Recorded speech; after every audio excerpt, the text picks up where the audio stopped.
On this episode of the Star Wars Time Show, Matt and Nick will try to settle into their new streaming time slot because it's all about the slot. Once settled, they'll take a deep dive into the living waters of Mandalore as they break down the latest episode of The Mandalorian.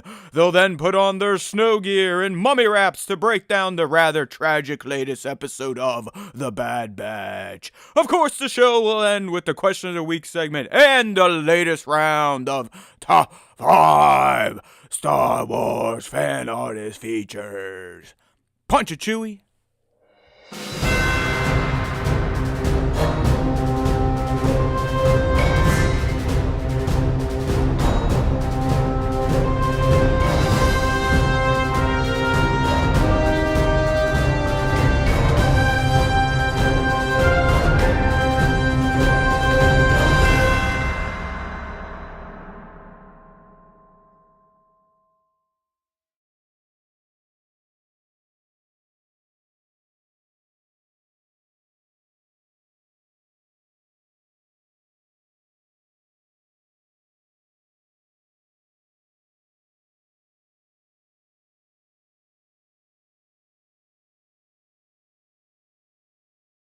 Hey now, everybody! Sorry, Nick.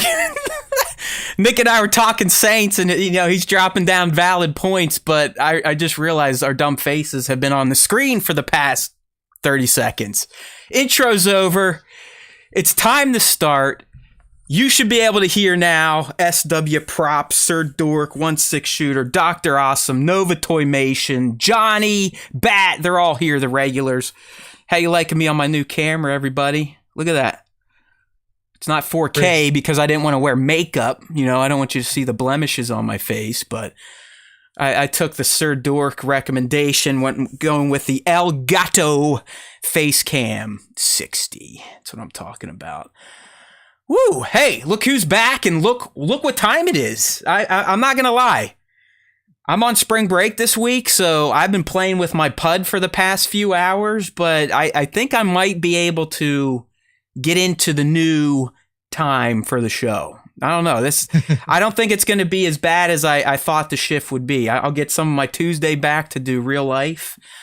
And then, kind of early evening, Nick and I can talk Star Wars. And then when we're done, I can just kind of roll into nighttime with the kid and the wife. So we're here. If you're new here, there's a good chance there are plenty of new people because we're actually doing the live stream on the East Coast at a time when most people aren't still at work. So you never know. Now it's just rush hour. They're getting their kids and all that fun stuff. But we're here. We got a new time. Nick is back. We're ready to rock. Knowing that I changed hardware, Nick, there's a good chance the stream will probably blow up. I can already see it. It'll just explode. No, dude, I can already see it. I'm like getting clipped left and right. It's like, fuck me for trying. But hey, here we are. I finally upgraded my old Logitech, and it at least looks better when I'm staring at the cam. Like my bald doesn't reflect the light as harshly, like my bald spots. And I do feel like I'm moving a little more smoothly through your frame rates, if you know what I'm talking about. But hey, we're here. We got a new time. With the new time, we're going to try to keep things a little bit more on target. Stay on target. Stay on target, which means I'm really going to have to govern myself. It's not really a Nick problem. This is going to be a Matt problem, but I think a tighter show will work better. I'm not going to promise they're all going to be nice and short because we are in the middle of Mando and Bad Batch dual airing season. So, there's a lot to vomit up, if you will, these next couple weeks as we're dealing with the dual wielding Star Wars releases every Wednesday through March. But real quick, before we get into The Mandalorian and The Bad Batch, and before I ask for my praises to be heaped upon me for predictions that have already come true, that I made eons ago, just like the songs of Mandalore, don't worry, we'll have time for that, because I'm going to want some of mine. I mean, I'll remind all of you how after the Book of Boba Fett episode 5, I told you, hey, Mandalorian season 3, he's going to Mandalore, he's going to the fucking waters, and the dude is going to ride a mythosaur. Hey, 75% there, right? 75% there, and we're only 2 episodes in. This is why people come to the Star Wars Time Show, besides there always being time. We are the best speculators on the planet. And we don't ask for any payments. We don't ask for tips. We don't care when people steal our content and turn our speculations into leaks because we're too pussy to do so ourselves.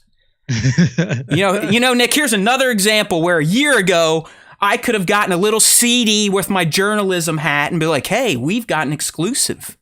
Din Djarin going the Mandalore, the living waters under the mines.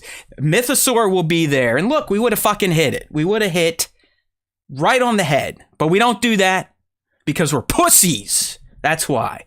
It's not like we don't have integrity. We're just pussies and slightly lazy. I think so. But hey, at least the people who listen to the show know that we're always right, and that's what's important. That's right. That is right. And even last week in my prediction is like, listen, you know, the Mythosaur thing, it's going to happen. I'm still blown away it happened as soon as it did. We'll get in there once we get into the full review of that second fantastic episode, which I'm not going to lie, Nick, this is the first time where the internet was like, listen, hey, you know, the pros are like, oh, episode 1 was kind of meandering, but episode 2 really blah, blah, blah. It's like, no, both episodes have been fucking fantastic, but I do see your point now where episode 2 really kind of fucking zoop. Okay, mission accomplished. Now the book, it is wide open the rest of the season to get in some of the nitty gritty, but as always, we'll talk about that type of shit. Let's get some. Linda's up in here. We love Linda. She's telling you to smash those likes. Do it! Wait till Trevor sees what I did for him once we get to maybe looking at some screenshots or some top 5s. I do listen to feedback when I get it. The problem is with the Star Wars Time Show, we don't get any feedback because we don't have that many fans. But, all right, before the Star Wars stuff, and I guess this is sort of Star Wars, at least tangentially. Adjacent. That's right. Yeah. We got to support our man, Adam Driver, all right?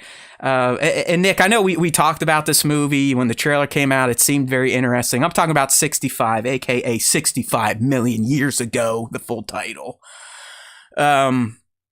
You know, a dude from a different planet crash lands on Earth during the time of the dinosaurs. All right. And that dude just so happens to be Kylo Ren, a.k.a. Ben Solo. So on paper, fantastic, right? Laser guns, spaceships, dinosaurs. Sign me up. Okay, so I went, took my little fat ass there last week, sat in the seat, made sure to sit in the handicap row so other people didn't sit next to me and bother me with their chewing on popcorn and slurping their ices.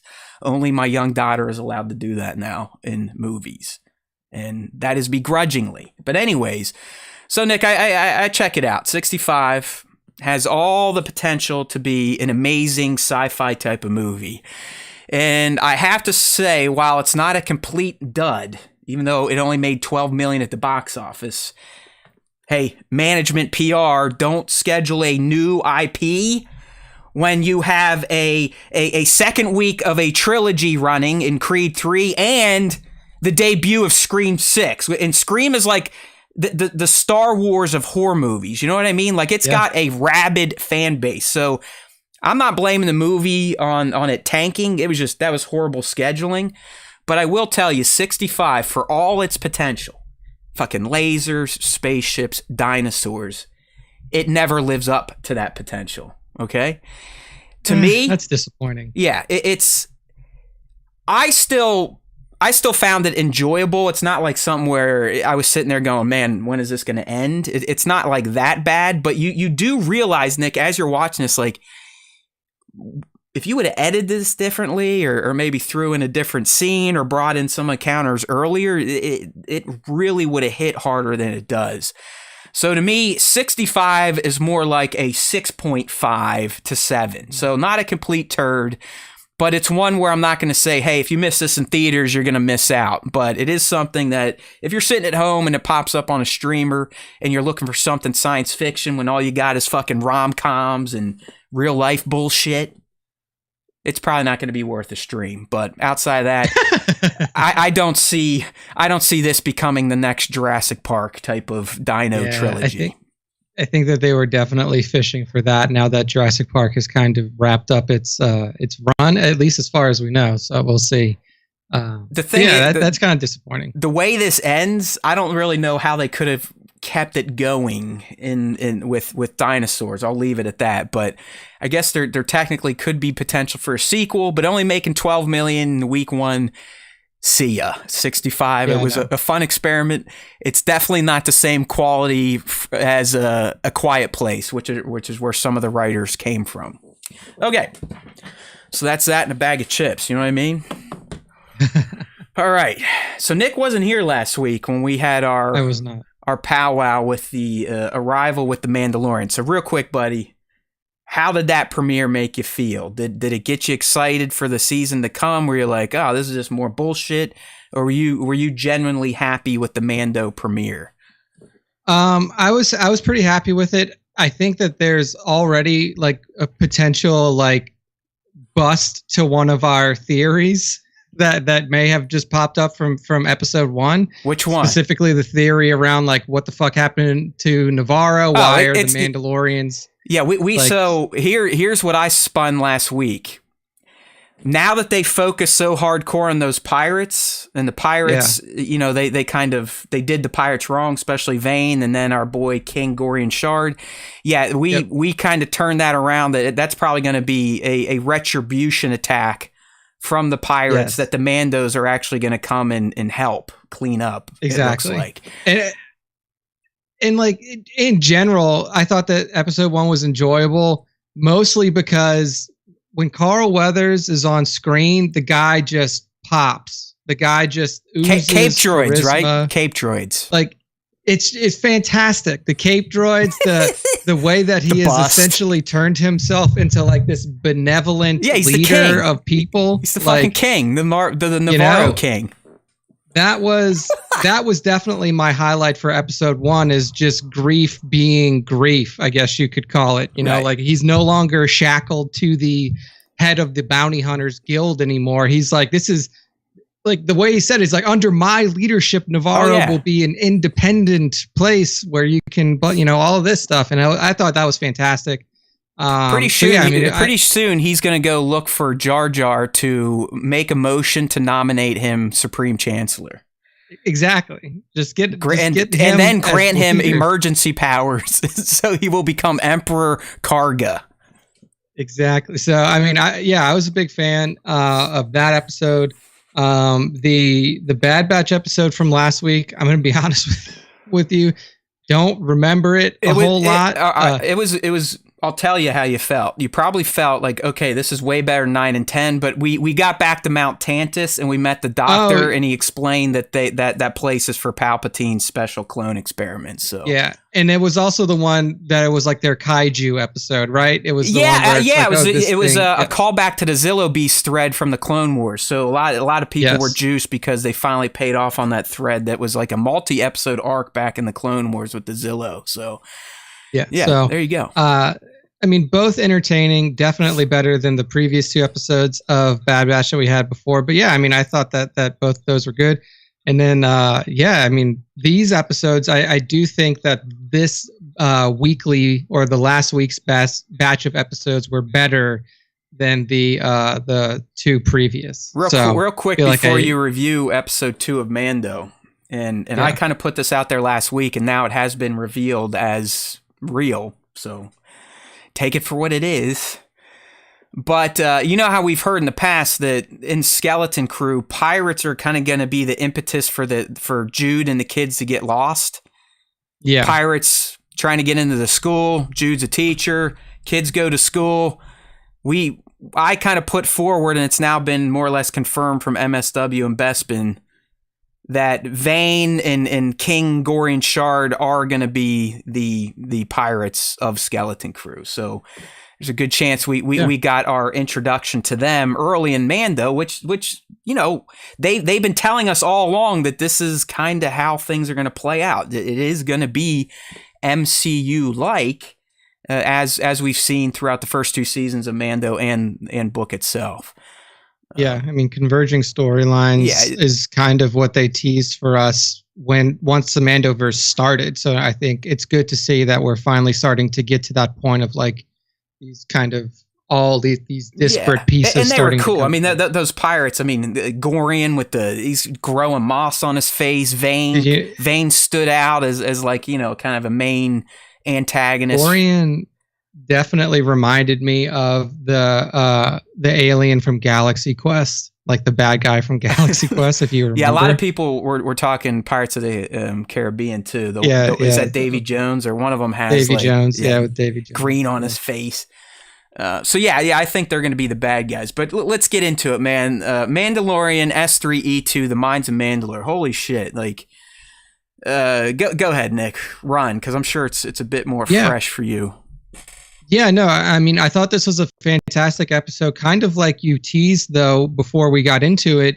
It is very surprising to see that they essentially just jumped right into this. It's the first time. We've always required 8 episodes for Din to complete his mission, and that's why I was so. I mean, I was pleasantly shocked, and I'm happy for it, because now, when we get into speculation time, my brain opens up, because now I know there's a wide canvas for the next 6 episodes. But yeah, go ahead. So I think that the biggest thing for me from this is, I think this episode cemented, at least for me, in terms of like how I would like the story to go, like that direction, and really the big impetus for that was this episode proved in no uncertain terms that Din is a child. Like, Din is... Oh, you've been validated. You've been validated in your Din the Bunker Boy and Din the Kool-Aid Drinker critiques from the past. 100%. I mean, go ahead. I know where you're going. Go. Yeah. I mean, it's not even just that. It's like, it's literally Bo-Katan, like when she was talking to him when he first landed, or like when, you know, he gets to the castle, and then when she comes back, like explaining to him, like, this is what children do. Like, what the journey that you've been told to go on is what we would do as children. Yeah. And this was like your introduction into like Mandalorian society, and like having to explain to him, like, there is no magic here. Like, he literally believes that magic is real. He's like, oh, well, these waters are magical. Like, she told me that they're magic water, and if I walk in them, then magic will happen.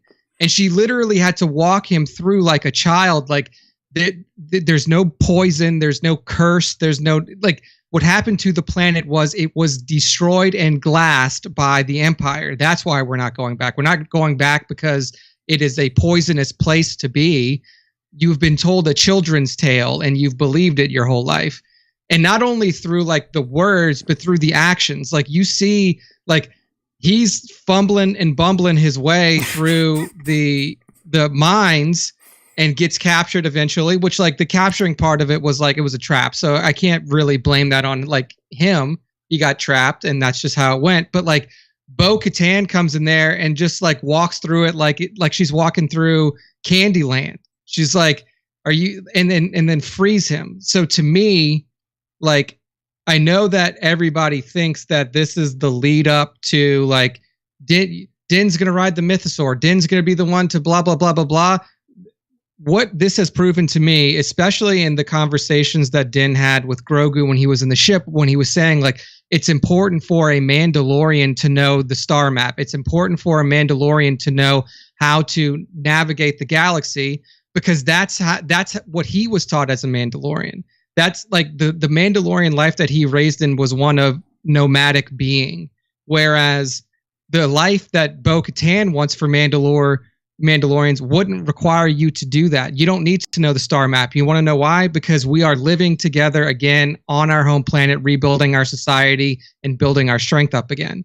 So to me, this episode was proof point positive that it should be Bo-Katan who is the one holding this mantle properly this time. It should be her that is riding the mythosaur, not Din. It should be her that is holding the Darksaber or doing whatever they do with it, not Din, because Din's desire is not to lead. Like, Din's desire isn't to, bring back a Mandalorian way. Could you argue that without Din, Bo doesn't realize her true potential. I mean, Bo herself has now seen the mythosaur, so even now she has to start believing in some of the legends, and she was very anti that shit, like you said, like, oh yeah, that's for kids, you're an idiot. I came here as a big show for the commoner dopes, for us royals to do it. So could you argue that, yeah, I mean, I'm with you. Bo-Katan is much more functional as a Mandalorian than Din Djarin. Like, it's not even close. I mean, I had it as a ha moment. It just said Bo untouched in her fights. She literally, and I'm glad they let Din fight the same people that Bo did outside of the spider bot. But if you compare Din versus the Alamites and Bo versus the Alamites, it's like a noob going in and then a master. It wasn't even close. Like they were kicking the shit out of him. He's still wielding the dark saber like it's a broadsword from the 1100s. And she literally was untouched in all her fights. Looked graceful. Yeah. It looked like she wasn't even trying. So I'm with you, but I still think them together, it's like Din plus Bo equals the new Mandalore. I disagree because I don't think that they should end up together. I don't think that I'm not saying I'm not saying they're like going to have sex and babies, but I think I think Din's openness to mythology with Bo's just everything Bo. Yeah. They are the best of both factions at this point, the Kool-Aids and the Standards.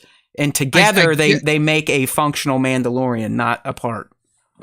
I go back to like the kid thing because that's what kids do to their parents. Like kids, like when you take your kid somewhere where you've been 1,000 times, but it's the first time that they walk in, you get to relive that experience through the eyes of a child again. And that's kind of what's happening right now with Bo and Din, is that like Bo is like, yeah, I've been here. I know the kids' stories and stuff like that, but like going through and then like, obviously seeing the mythosaur and then like reliving like those child experiences that she had through Din, I think that's where the value is coming from. Like she is looking at things through a very jaded lens right now because she has to. She has no other way of looking at it from her experience. Yeah, I'm saying more, he is going to reawaken her, which has already happened, to the Mandalorian mythology. She was very anti, that's all bullshit, And now herself has seen the beast re-risen. So I do think that is going to change her tune a bit. In fact, when we get into predicting episode 3, I think we already get to those scenes where Bo and Din are back at the cave with the armor. And that's the fucking meat that has me super excited to see.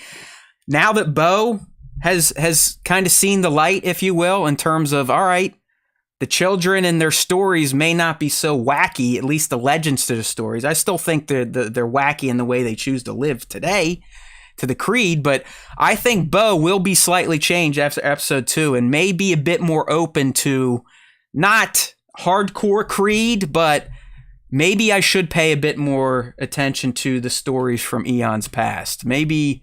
yeah. Now that I've seen the mythosaur, maybe those crazy motherfuckers aren't so crazy. And I think that's going to start the painful healing, if you will, between the children and the Bo-Katans of the Mandalorian factions.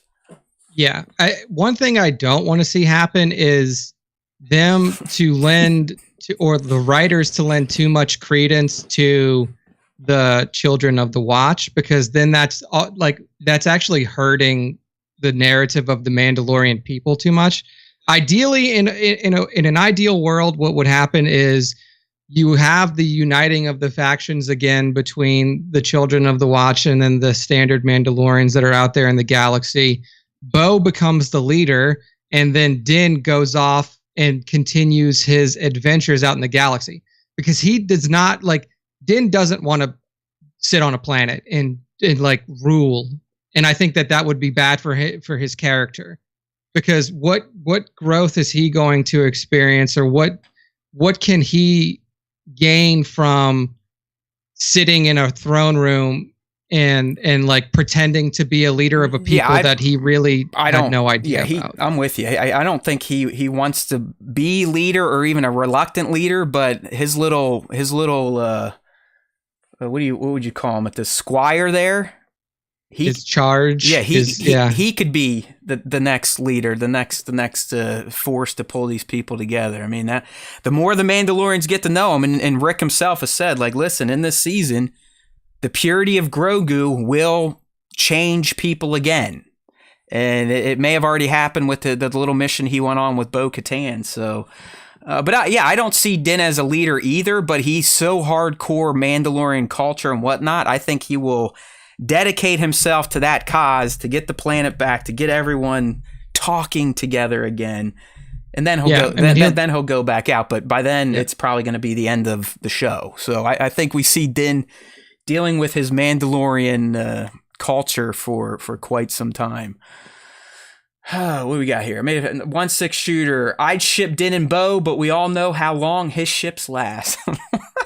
That's right. Yeah, I mean, I think that like the Din and Bo relationship to me just doesn't make any sense. It would be such a forced narrative decision because those two, well, one, like, I think that Din doesn't have the maturity to like have a relationship with somebody. That's just how some adults are, and I don't think that he prefers helmet on sex, where Bo-Katan prefers no armor sex, and that's just not going to fly.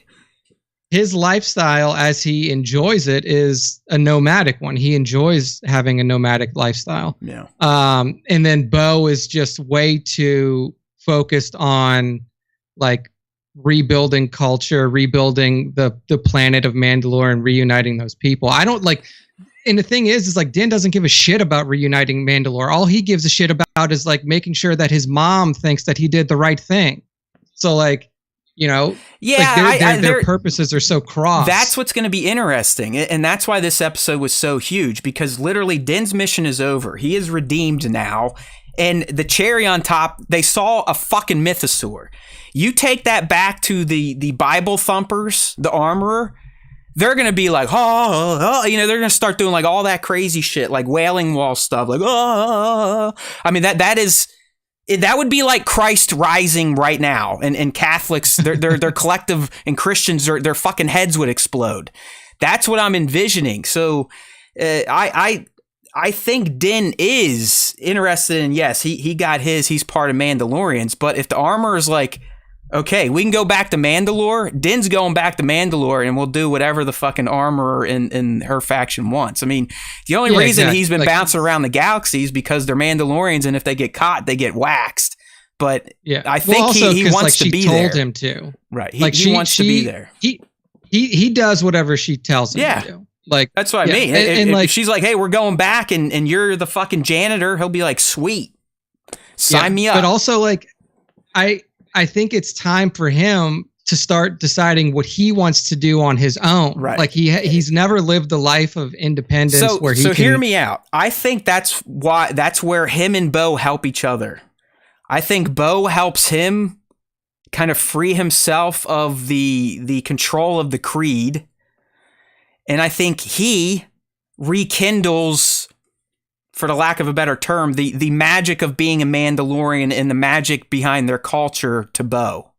You know what I mean? Yeah. It's like they're for sure. They truly are a yin and a yang. And I don't really want them to get romantic, but I do want them to stay as this duo we see right now, because I dig it. I like these two together. I like them with Grogu. It's a nice little dynamic. I don't want to call it a family, but I dig the dynamic between these three. Because when they have their conversations, we get all sorts of fucking lore dumps that a geek like me loves. Like, listen to Bo talk to Din as they're walking through the blown out sectors of Sundari, which we've seen in the Clone Wars before it was blown up.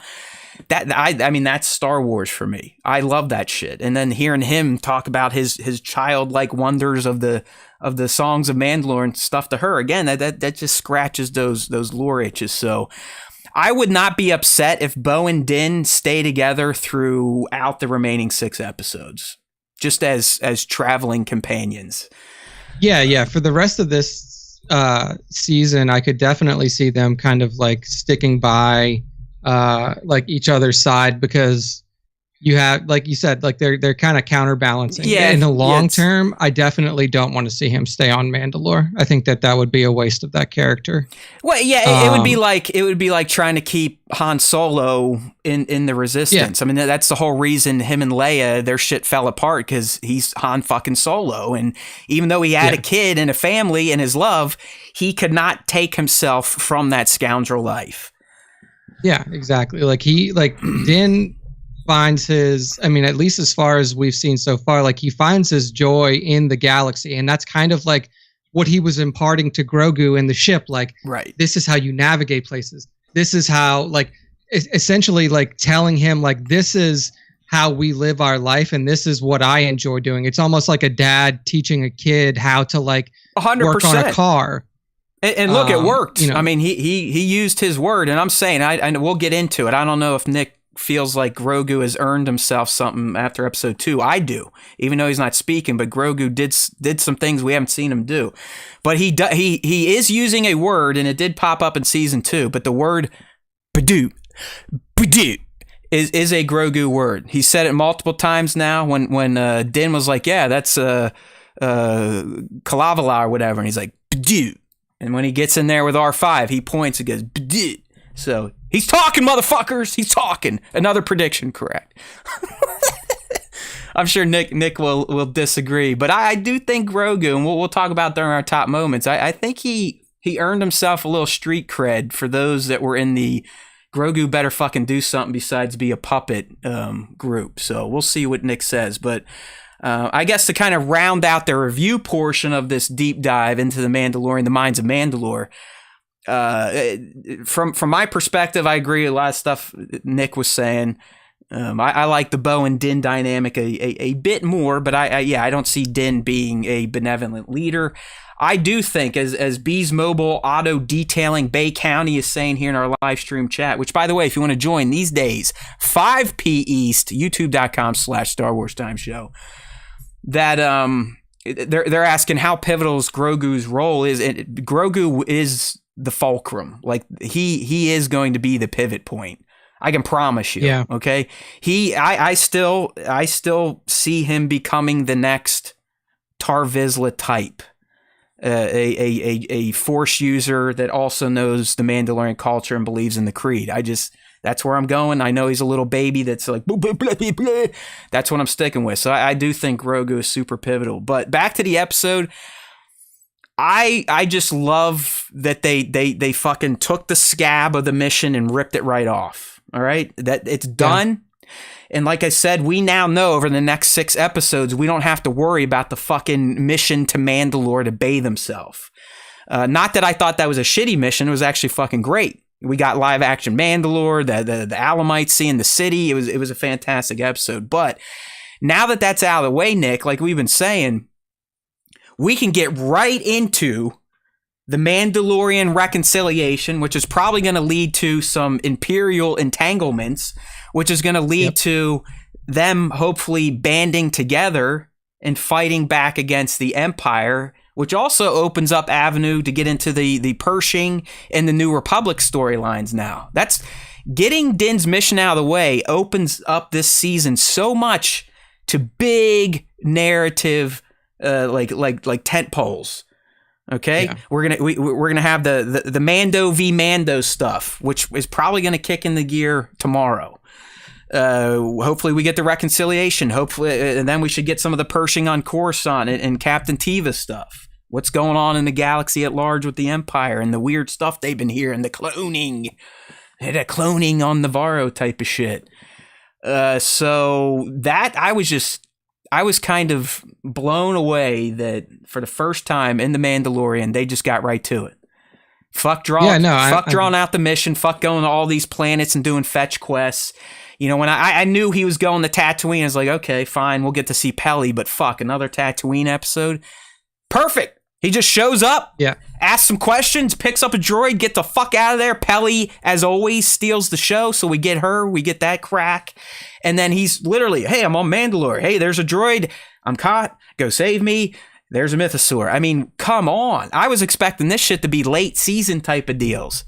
To get it now, I love that, but mostly for the fact that the episode now is wide open to really dive into the nitty gritty of Mandalorian culture, the civil war that kind of it wasn't necessarily the last civil war. They had tons of civil wars, but the one that truly split them seems to be the Children of the Watch versus not Children of the Watch. So I think now we have a ton of time to explore that stuff. And real quick, when you weren't here last week, I finally was like, you know what, dude? We keep trying to make mountains out of molehills with the Children of the Watch. We should just literally take it for what it is. They are children of Death Watch.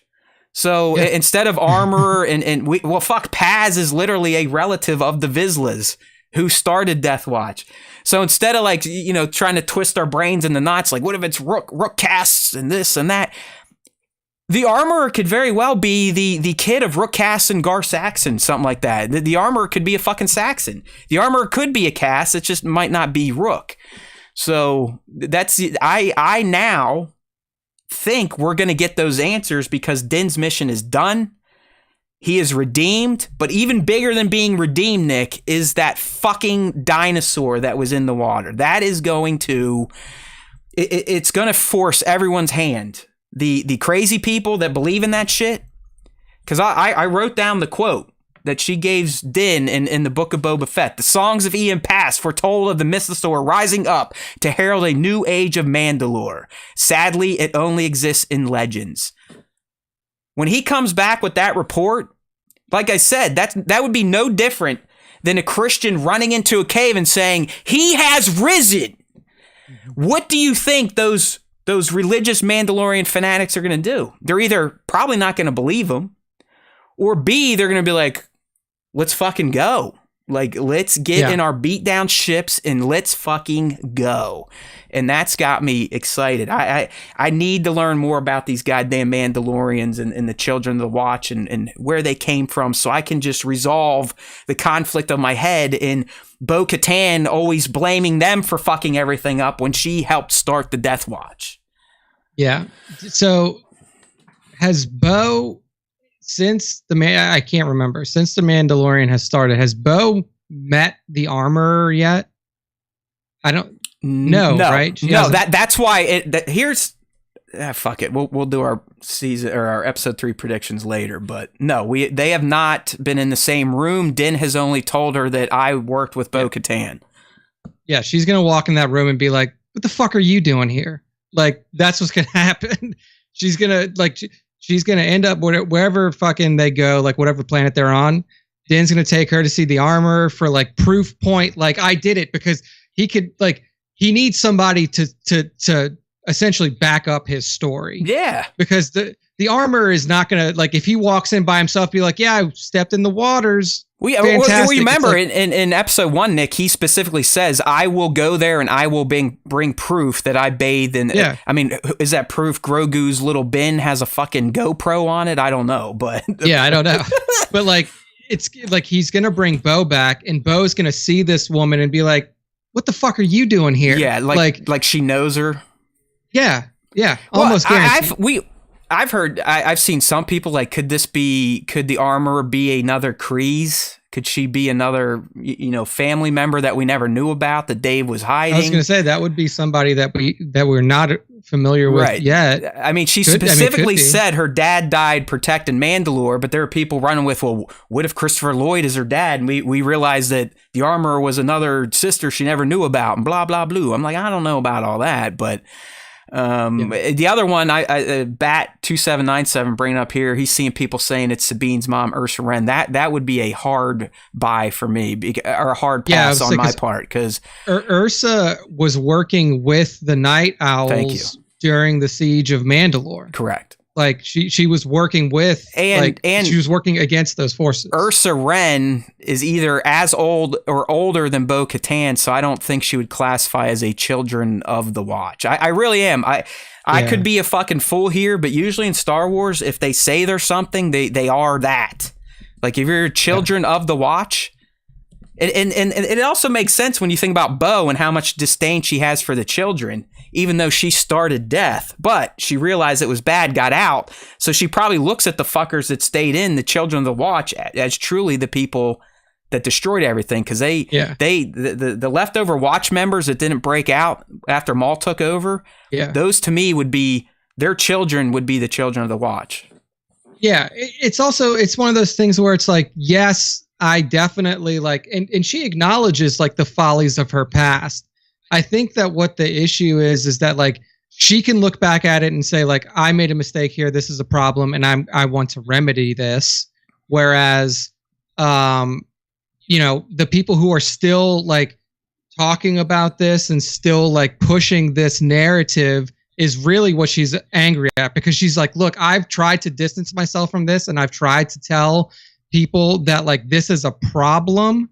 Like, you know, like this line of thinking and this way of living is a problem for our people. And you're still out there pushing this, indoctrinating people into this way of life that like you don't really have a full understanding of, and you don't really understand how the namesake of your group essentially destroyed Mandalore. Like you don't know what those people have done, me included, to the culture of our people. Well, you're right, Nick. I mean, she even says to Din as much to him, like, listen, I just want us to stop fucking fighting each other. Like, as they're walking to the mine, I forget what they're talking about. She's like, dude, I just want Mandalorians to fucking get over it. And I do think their journey together and the discovery is going to help, but it's not going to be like, oh, yay, the Mythosaur's back. We all love each other now. There's still going to be problems between Bo and the children of the Watch. And Din. Yeah. Din is going to get... You gotta remember, Nick, this guy comes in and saves these cocksuckers during their ceremony, saves Paz's son, Ragnar, and they don't even look at him. They don't even acknowledge him. He walks in, the armorer only turns around because he's like, hey, hello, you. And she's like, what the fuck are you doing here? If I didn't show up, you guys would have all gotten eaten by a space crocodile. So first, shut the fuck up and listen to me. I'm Din Djarin, bitch. Yeah, I think what we're going to end up seeing is like this, it could go two ways. Like once they find out about the Mythosaur, it could either be a point of uniting them again, like, oh, we like now this is the moment that our people have to come together, and I think that may be the tack that Bo takes. But I think the armor is going to be like, we have to beat her there. We have to get there. That's what I mean. We have to claim this for our own. Okay, I like that. And so you're thinking the armor is going to be like, well, fuck, Bo saw the Mythosaur. Now she really is starting to hit the legends. We gotta nip this in the bud. Okay. Yeah, I think that like because we're assuming that the armor, one, knows who Bo-Katan is, and two, wants to essentially institute creed law across all of Mandalorian culture.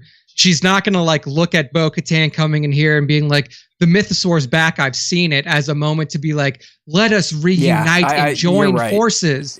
That's what I mean. It's going to be contentious as fuck. Even though, like I said, they're coming in saying, hey, we've seen Christ rise.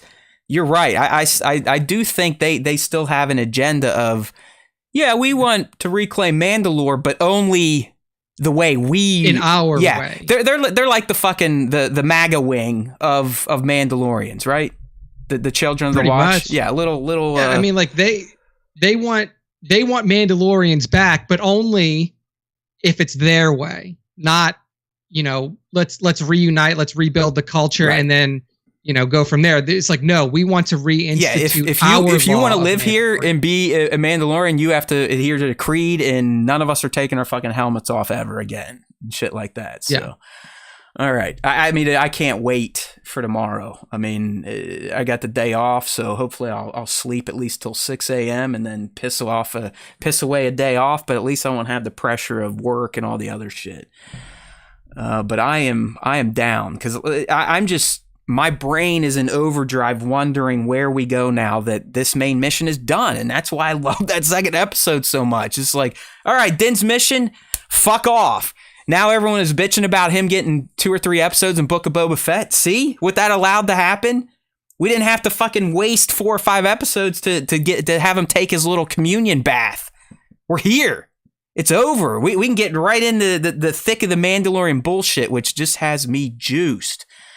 All right, let's pay some love to the streamers in here. They're fixated on something that I've seen people talk about. So I want to get your thought here, Nick. So they're in here. 1-6 shooter, Nova, Bees Mobile, Kill Cutter.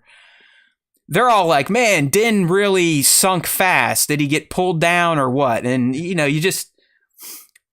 didn't have his jetpack, he didn't have his cape, and he went down like a lead weight. So yeah, he more than likely got tugged by the guy, even though it doesn't physically look like that could happen based on the full scene. But the fact that he hit rock bottom in like 2 seconds. It took Bo-Katan with a fucking jetpack to scuba down to him multiple seconds. So I mean, that dude was like, whoop, right to the bottom.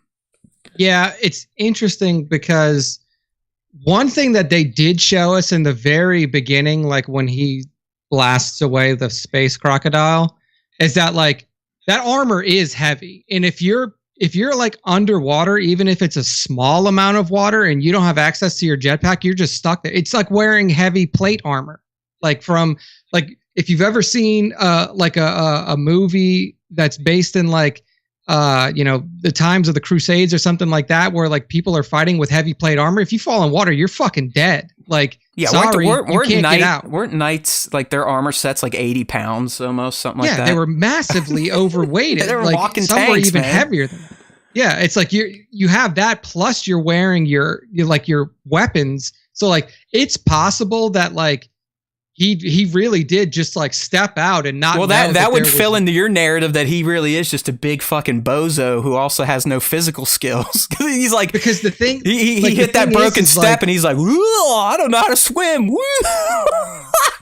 Yeah, because it is crazy that he got down there that fast, but also like he's wearing a full steel armor set. I'm agreeing with 1-6. I don't think Beskar is supposed to weigh as much as steel. Like we'd probably have to look up the Star Wars science.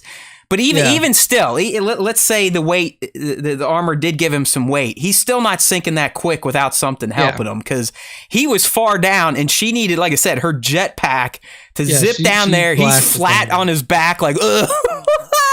I mean, Din, this whole episode, it was like, this episode should have just been S3E2, the one where Din gets his ass kicked the entire time, because that's pretty much what happened, nonstop. Yeah, I mean, and the thing is like, we already know that there are other creatures in the caves. We've seen them. Like, there's no way the Mythosaur pulled him down, because if it would have grasped him like that, it would crush his entire body. Like, it could have been another creature in the water. Like, yeah, I think it's just going to be one of those things where, we're all going to debate, and it doesn't really, in the end, it's not going to matter. If anything, I will go out there and I'll agree with some people. It was odd that he was just like, whoop, that he just, and within a second he's on the bottom, and then Bo-Katan needs like 30 seconds to get down with a jetpack. So if that's what we're going for, it looked fucked up. I'll agree, but in the end, it doesn't really matter. It doesn't matter for anything. It's another thing of like, it's just another thing to show like Din is like, he just doesn't know what he doesn't know.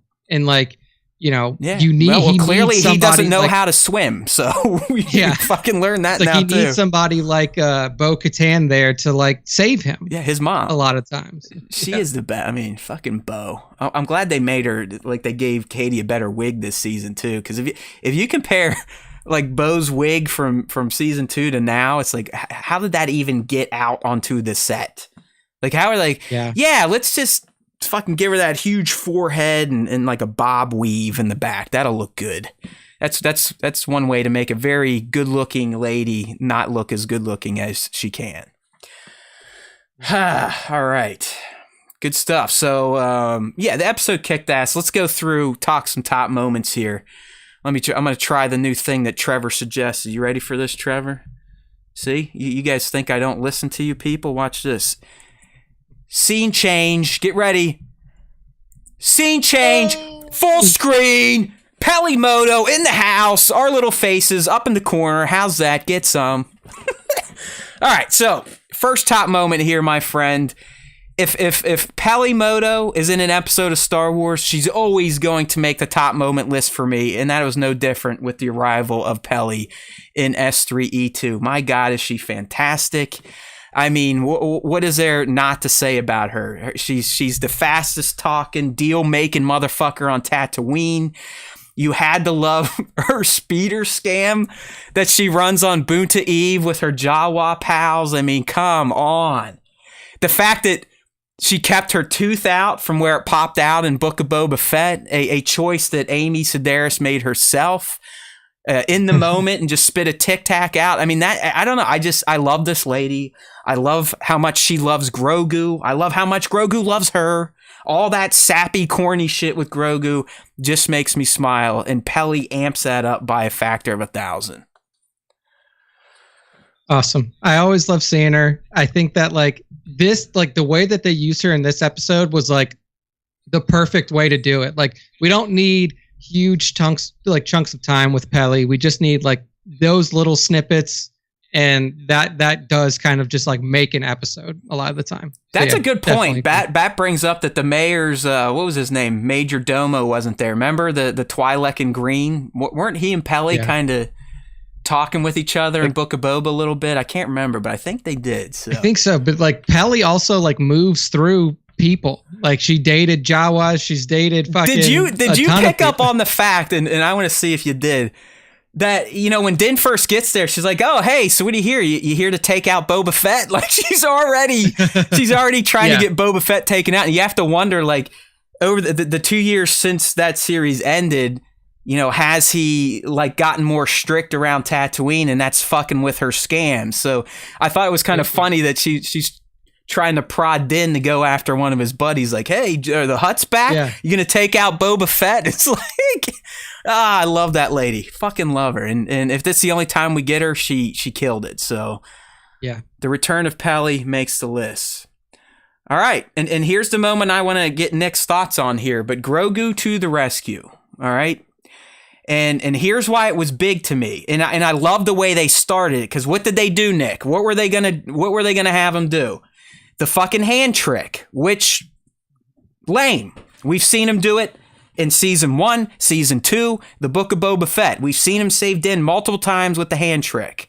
Okay? So as he's going up to that fucking Spider-Bot's crazy torture device to drain Din, he busts out the hand trick. But no!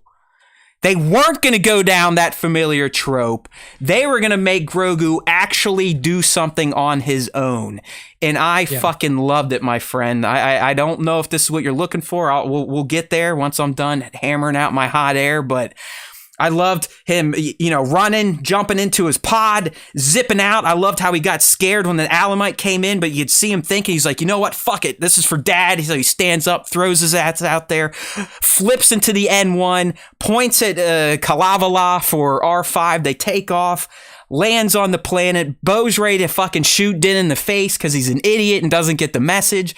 But then it's Grogu, and she's like, "Oh shit, where is he? Take me to him." And lo and behold, Grogu, through the training of his dad, you know, hey, there's Kalavala, that was on purpose, all right, was able to navigate himself through the galaxy to find Bo, to bring her back, to save his dad. So I really do feel like we saw Grogu growth. What say you? Yeah, no, I agree. I think that this was a good way early in the season to like start to give him his own agency and allow him to like, even like Bo remarked, like, "Oh, if you're able to get to me, like clearly you're pretty good with the Force." Yeah. I like that too. Yeah, so like it's definitely good character growth that I'm glad that they put into the beginning of the season, because now I think what's going to happen is like you'll see more of that throughout the season. You'll see more of him like being able to do things on his own, not relying on other people to like shepherd him along and kind of protect him as they're going about their business.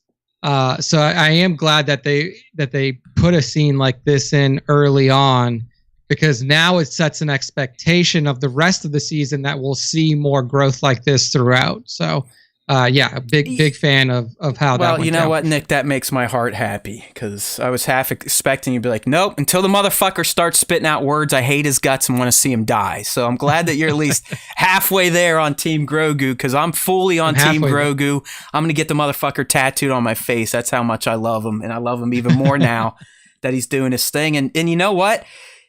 what Nick said is true. He now has a new level, as you will. He's leveled up, so we should expect more out of him. But I don't know if I'm so concerned about him using words now. Like if this is what he does, and he just is kind of like a Chewbacca or a droid, okay. And I think Nick was like, as long as it's not cuckoo caca and Din is kind of being the voice of Grogu, or Bo's being the voice of Grogu, then so be it if he doesn't speak words. And the little guy definitely had some championship style growth in episode 2, and I loved it. I mean, just what a fucking hero. I mean, definitely. What a Mac Daddy. Even when Din was locked up, he didn't even hesitate to hop his little ass over there to try to help him out. You gotta love the guy. All right. Yeah. Next top moment in this fantastic episode is, and we talked about a little bit, but now we can kind of go into it a bit deeper, and that's just Bo's save and her skill with that fucking darksaber. My God, like I said, I wrote this in my Haas section this week. She goes untouched in both of her battles with the Alamites and then with whatever the fuck this thing is. And I do want to riff on this thing a little bit, Nick, but I just, and as you perfectly eloquated, I mean, she came in, kicked ass, took names, and made Din look like a complete noob. I mean, Din still, as fucking cool as we've seen him do shit. Like, don't get me wrong, Din's a badass too, he's cool, but he's not even close to what Bo-Katan could do. I mean, without the darksaber, she handled those Alamites like they were literally things that shouldn't be living in Sundari, just like she said. They're fucking beasts. And then once she got the darksaber, this fucking, what I'm calling it is the progeny of a human eye, a Dianoga, and General Grievous. Like, if those three things had sex, that is what would come out. That was in the cave. Yeah, the first thing I thought, I was like, oh, this is like Baby Grievous or something like that. And it was like I said before, it's proof that like the Mandalorian people aren't going to unite under somebody like Din, who's like who can't hold his own, who can't, like, literally a quest given to him by his, cult leader. He failed. Like, he technically failed. He failed. If it weren't for Grogu, and, like, he's done. And Bo. Yeah, he's toast. All of his blood is drained, and he's a husk of a person sitting in armor under the fucking ground of Mandalore. Like, the Mandalorian people, regardless of what their future is, need somebody of strength and of conviction to lead them. And Din is neither of those things. Din's conviction is what he's been told. He's his a follower. You're is. right. I mean, he is 100% a follower. That you are not wrong. You are not wrong. Yeah. So, like, it was amazing to see that, because it's like, it was almost like she did have a bit of worry about him, but then there was a point that kind of sat in where you saw it was just like, yeah, I had to save you again. Like, so how many more times is this gonna happen? It's two. I mean, it was 2 saves in this episode that he owes her now. I mean, he already said he essentially owes her a life debt after the Spider Bot save, and now, I mean, like, give her double life debt. Yeah, like with a side ahead or something. I mean, he owes her big time for jumping down there. But yeah, you never know. I mean, Bo could use that Mythosaur situation to her advantage. You never know. I mean, she's definitely. I do think she's calculating. But again, back to her skills, especially with the darksaber. Like, holy shit. She has no hang up with the darksaber. Clearly, she's not fighting against it like Din still is. Like, this dickhead still can't wield the darksaber. Okay, I'm gonna say this because I brought it up last time when we talked about the weight of the saber, and we've not really seen anybody else struggle like he has. I think now what it is like and it goes back to cult mentality. When somebody tells you something your entire life, like when you've been taught over and over again, it's been pounded into your head over and over again that, like, you can't do this unless you meet this condition. Like, I think what it is, it's a mental block. Like he's been told so many times that, like, you aren't worthy to do this. You can't do this. You can't wield this. It's not a physical thing.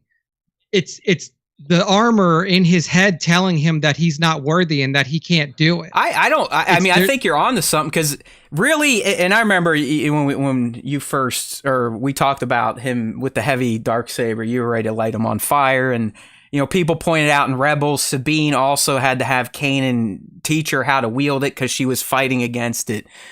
But yeah, I think that you're on to something, and I'm someone that I think I've completely fucked up my own health at point in time because of how I think. Like I really think sometimes I can make myself feel like the way I think I feel, even though I don't feel that way, if that makes sense. And yeah, I'm with you there.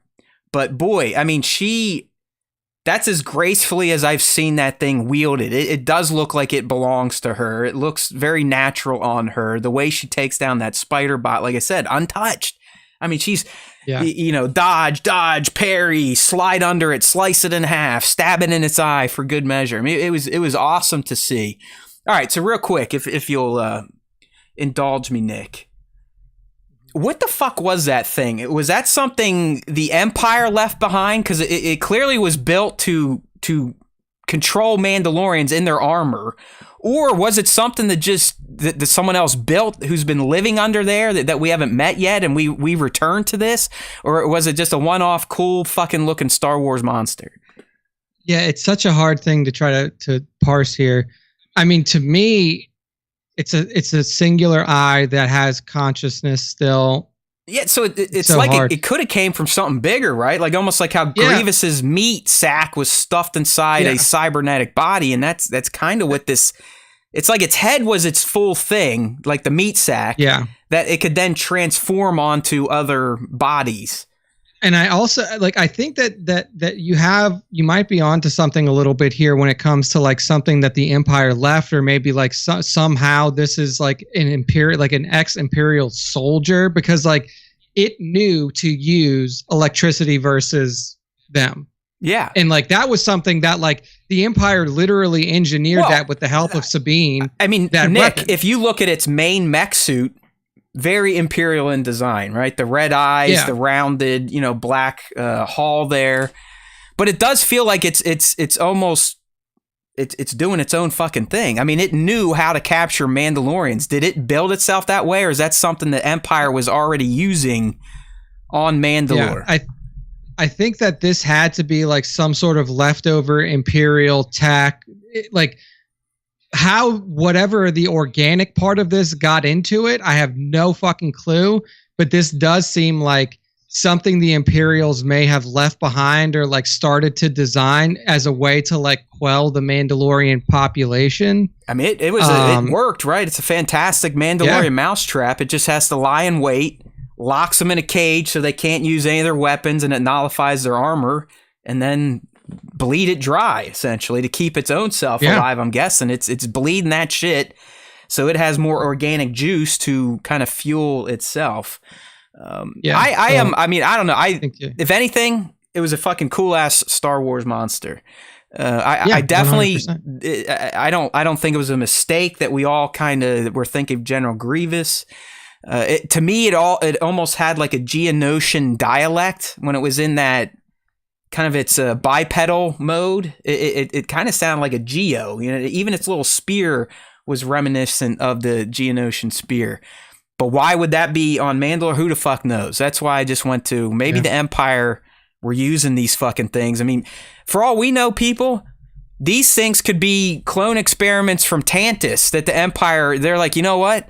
Instead of using bots like the Separatists did, let's jam organic brain material into these robots because they'll be able to capture and kill Mandalorians better than just a fucking robot. I don't know. Oh, yeah. But that's kind of where I'm at, so...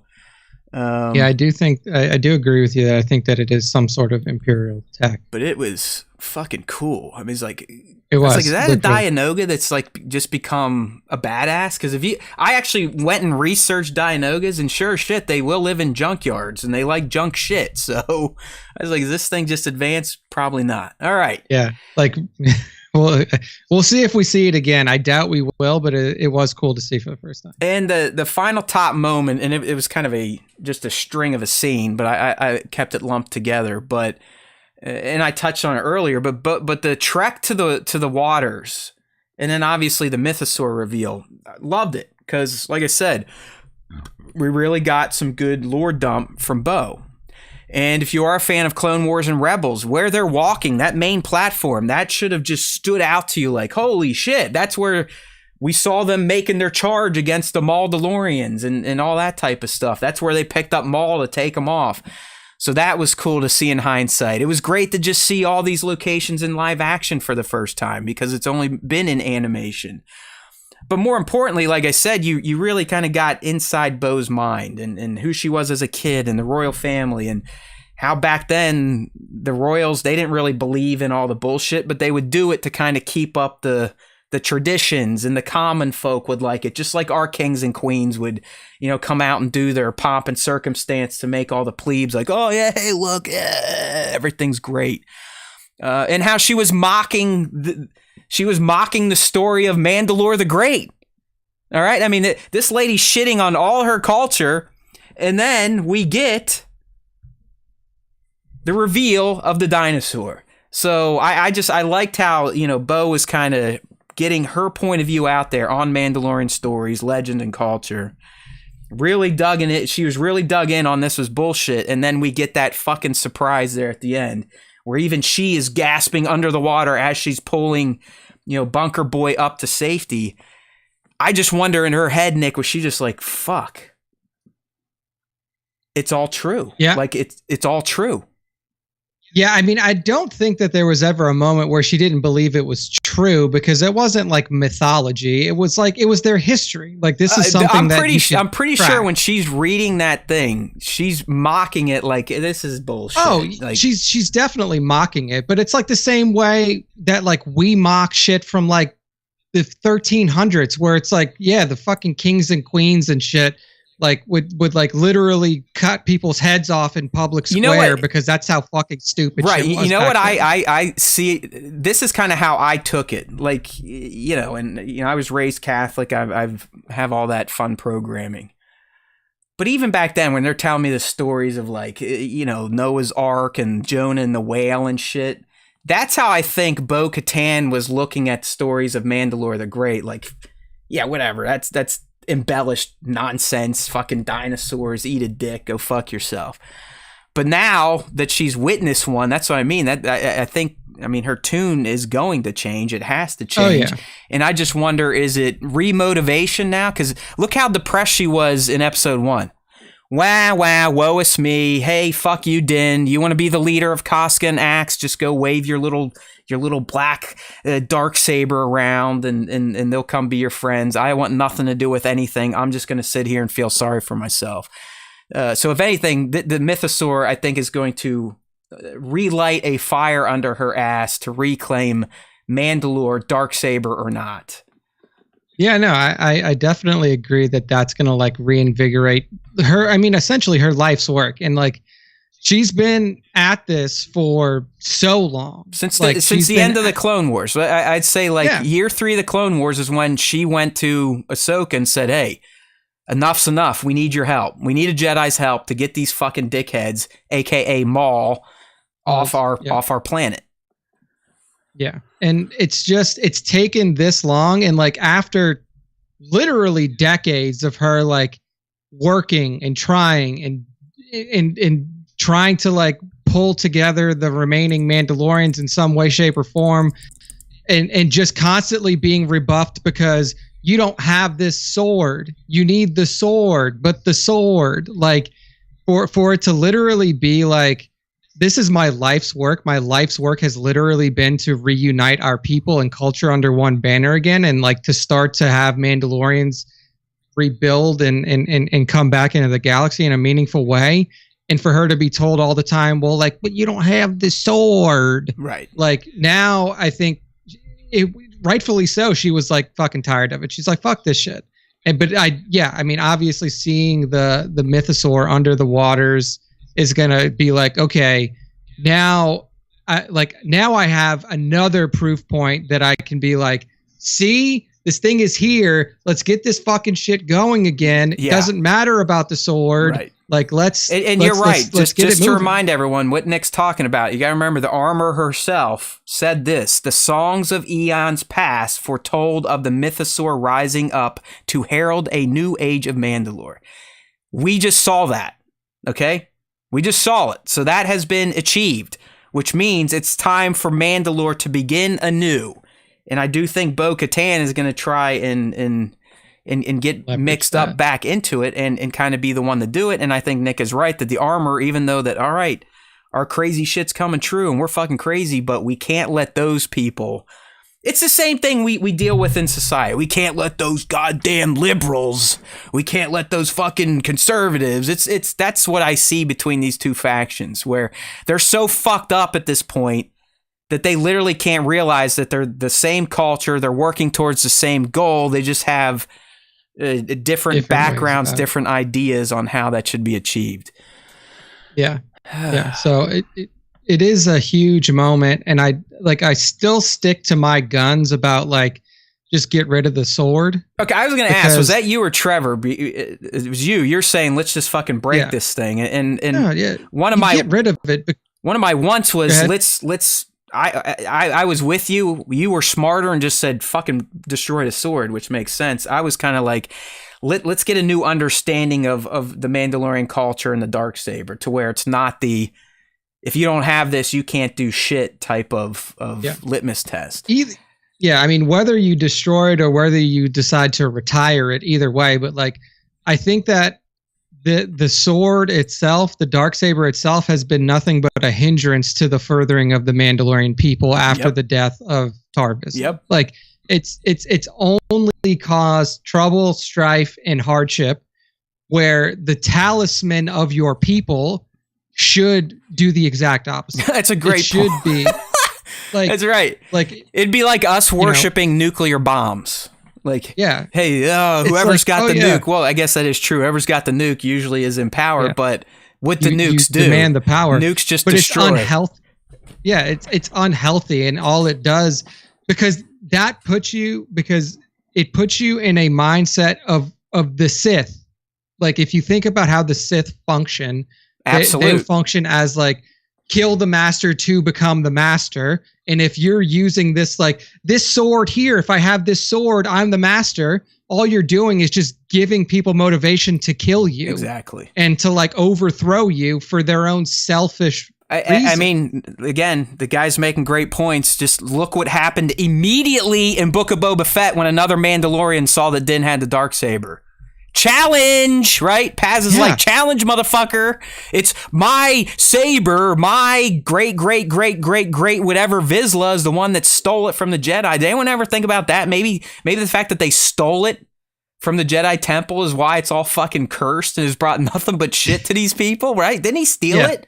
I mean, wasn't the Darksaber stolen from the Jedi at some point in time? I'm not 100. I thought he forged it, but I could be. I don't know. I don't want to say Tar stole it, but I believe at some point in time they jacked it from either the temple or another Jedi stronghold. I mean, it wouldn't surprise me if it did go down in some fucking crazy way like that.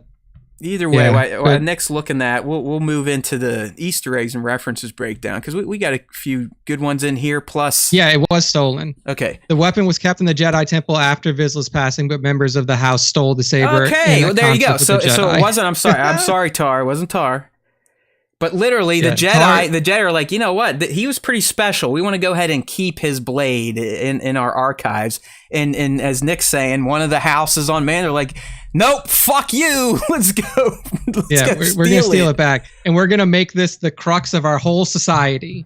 And then as soon as you do that, your society crumbles. Yeah, Linda's got the other quote, the one I haven't brought up. But Armor did also say, it is said that one warrior will defeat 20 and the multitude will fall before him. So I don't think Din has really defeated anyone with it yet. I mean, those two droids on Book of Boba Fett, but even then it was like a hack job.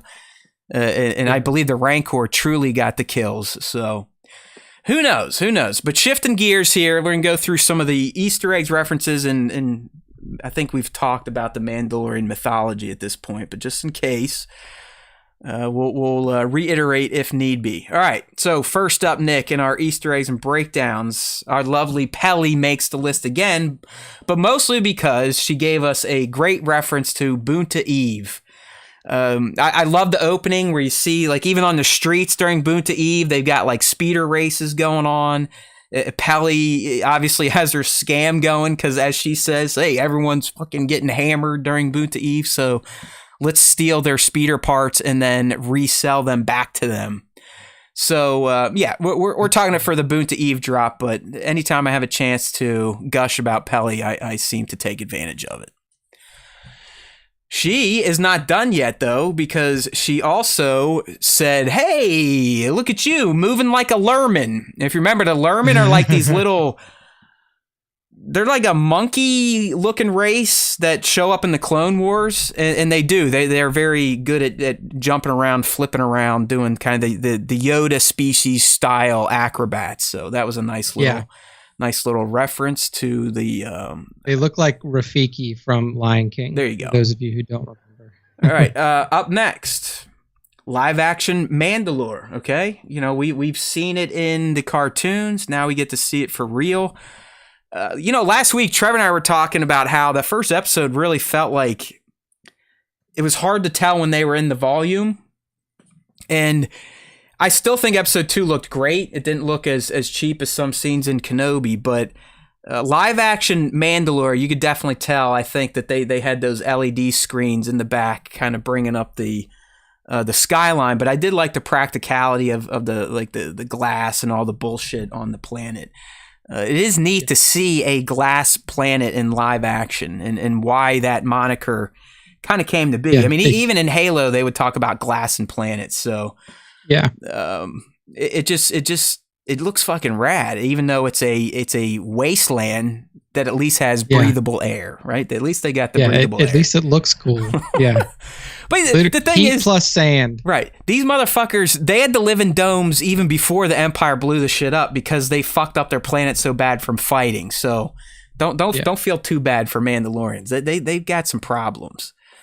They've had problems for a while. Yeah. While we're dealing with the Mandalorian sector of the galaxy, we also got a live look at Concordia, the moon that Din tells Grogu he grew up on, which makes sense because that's where Death Watch and more than likely their children of the Watch ended up staying. We know they did because the armor said, hey, the only reason we survived the Purge is because we remain cloistered on Concordia.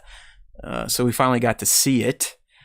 And more live-action Mandalore stuff, we got to see Sundari. Again, that's the city that is heavily featured in Clone Wars for sure, the Siege of Mandalore.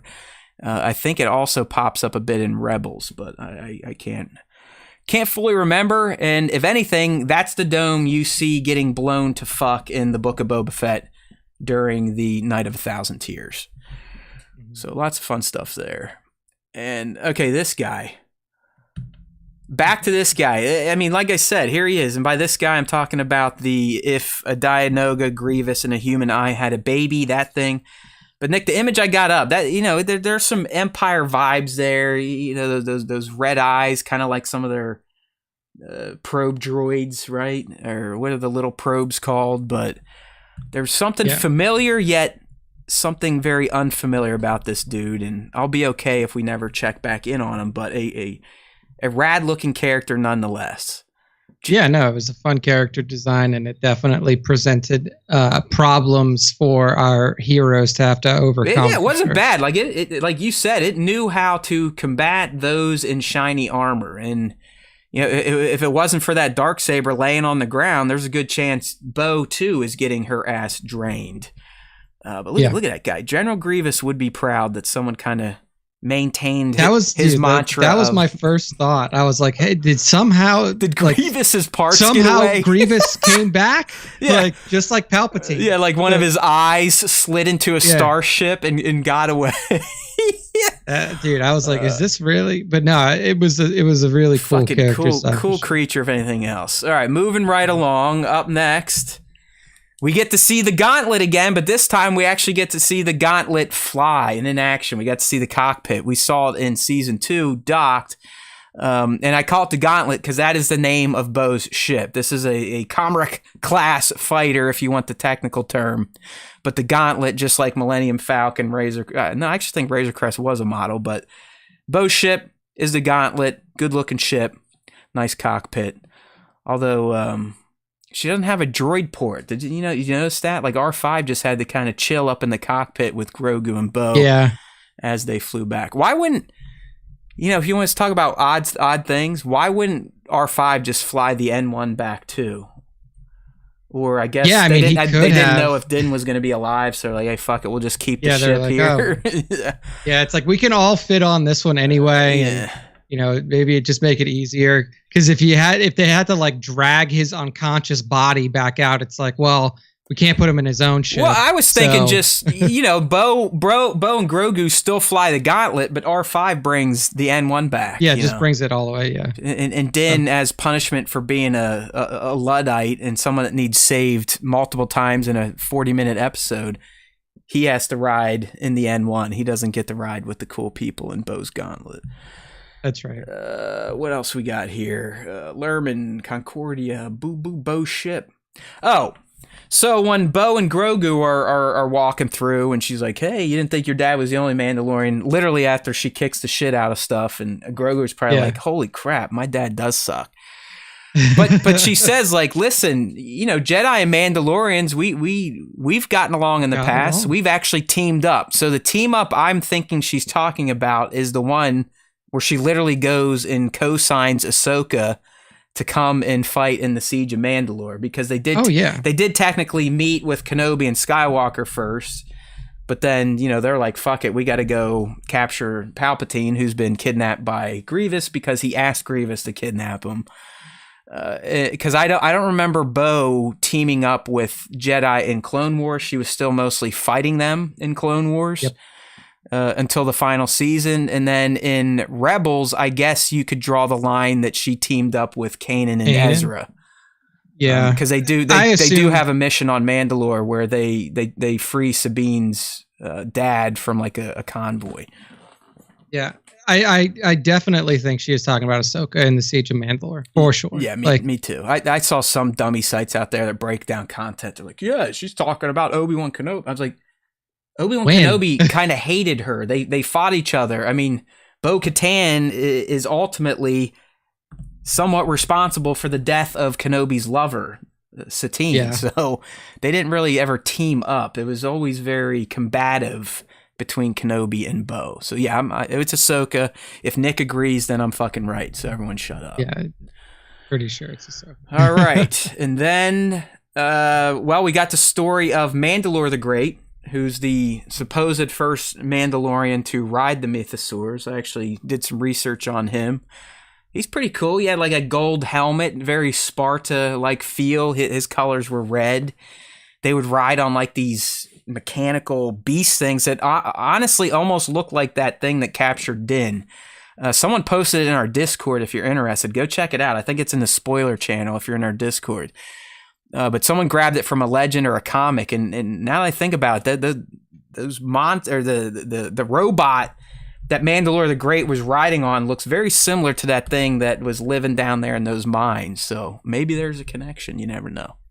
And then ultimately the big one here, the freaking mythosaur. I mean, that was a pretty cool reveal. I mean, even when he got sucked down, I still wasn't expecting it yet, because I was still, even as he's completing his mission, I'm going, well, stuff could still happen.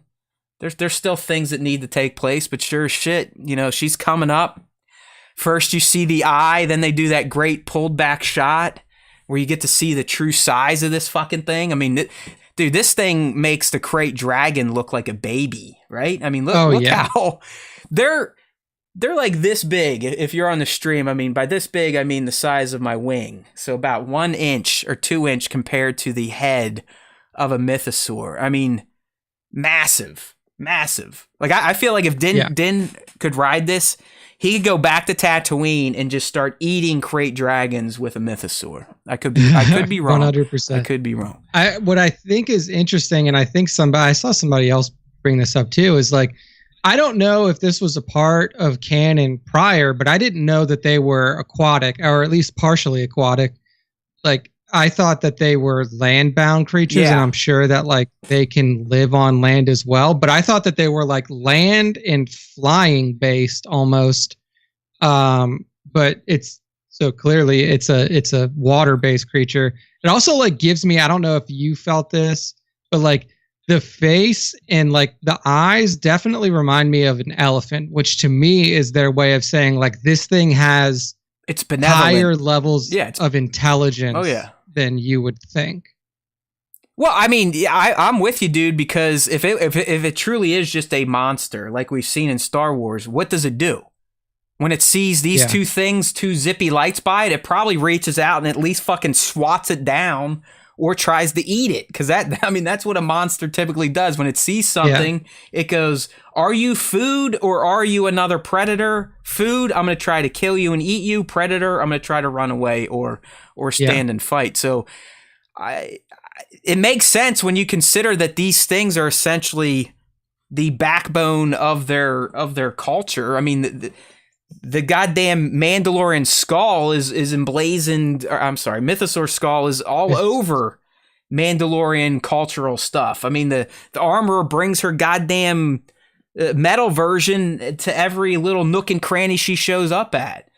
Boba has it on his shoulder pauldron. Armor. I mean, it is everything. So yeah, I'm with you. Like I don't think it's going to get out of here and be like the dog in Never Ending Story where it's going to have conversations and shit. But I don't think it exists just to destroy and kill. Yeah, I agree with you for sure. What's interesting is like, what has this thing been subsisting off of?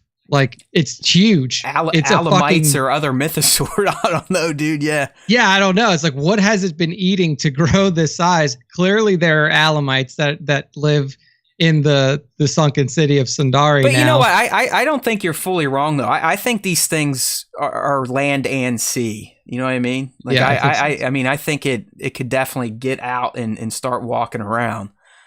Yeah, because if it's like if the definition of riding a mythosaur is just like, well, you can only ride them in water. That really limits what you can do with it. You ride it like a jet ski, and that's it. As soon as you hit land, you have to jump off and be like, all right, I'll be back, boy. And it's like all of your enemies are just like, well, just don't go by the lake, right? And we're okay. Yeah. Like, okay, hold.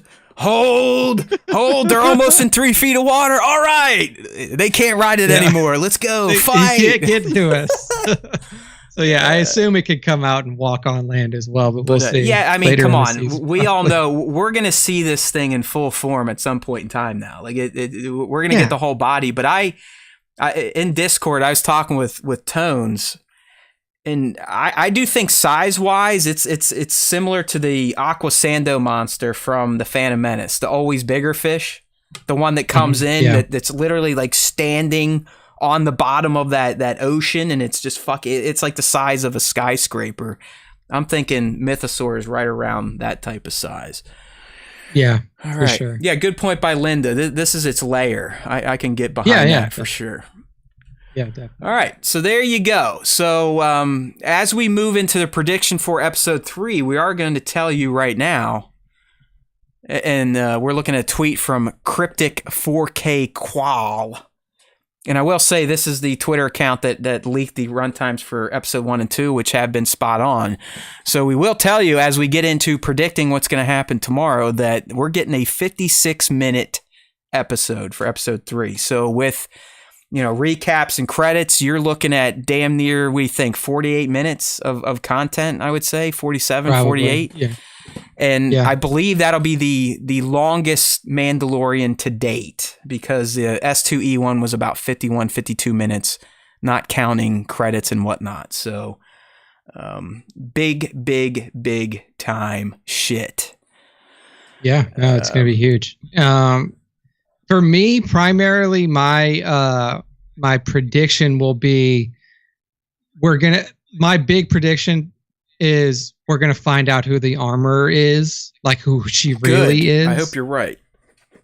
Because there's no other place for them to go. Like he's done his quest, like you said, Bo-Katan is also going to want to stick with him because she's now seen the prophecy or whatever, like in the flesh.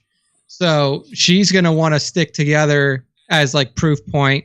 And when they get to the armor, I think she's going to if not immediately, then like in the span of this episode, figure out who this person is. Because one, she speaks, so Bo-Katan is going to hear her voice. And two, like armor alone, she'll probably be able to at least have an idea of who it is.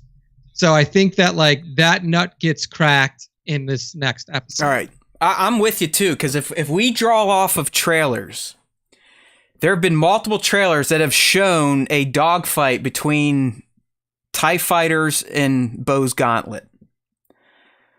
I'm almost thinking episode 3 also scratches the surface on folding in the overarching galactic conflict back into play.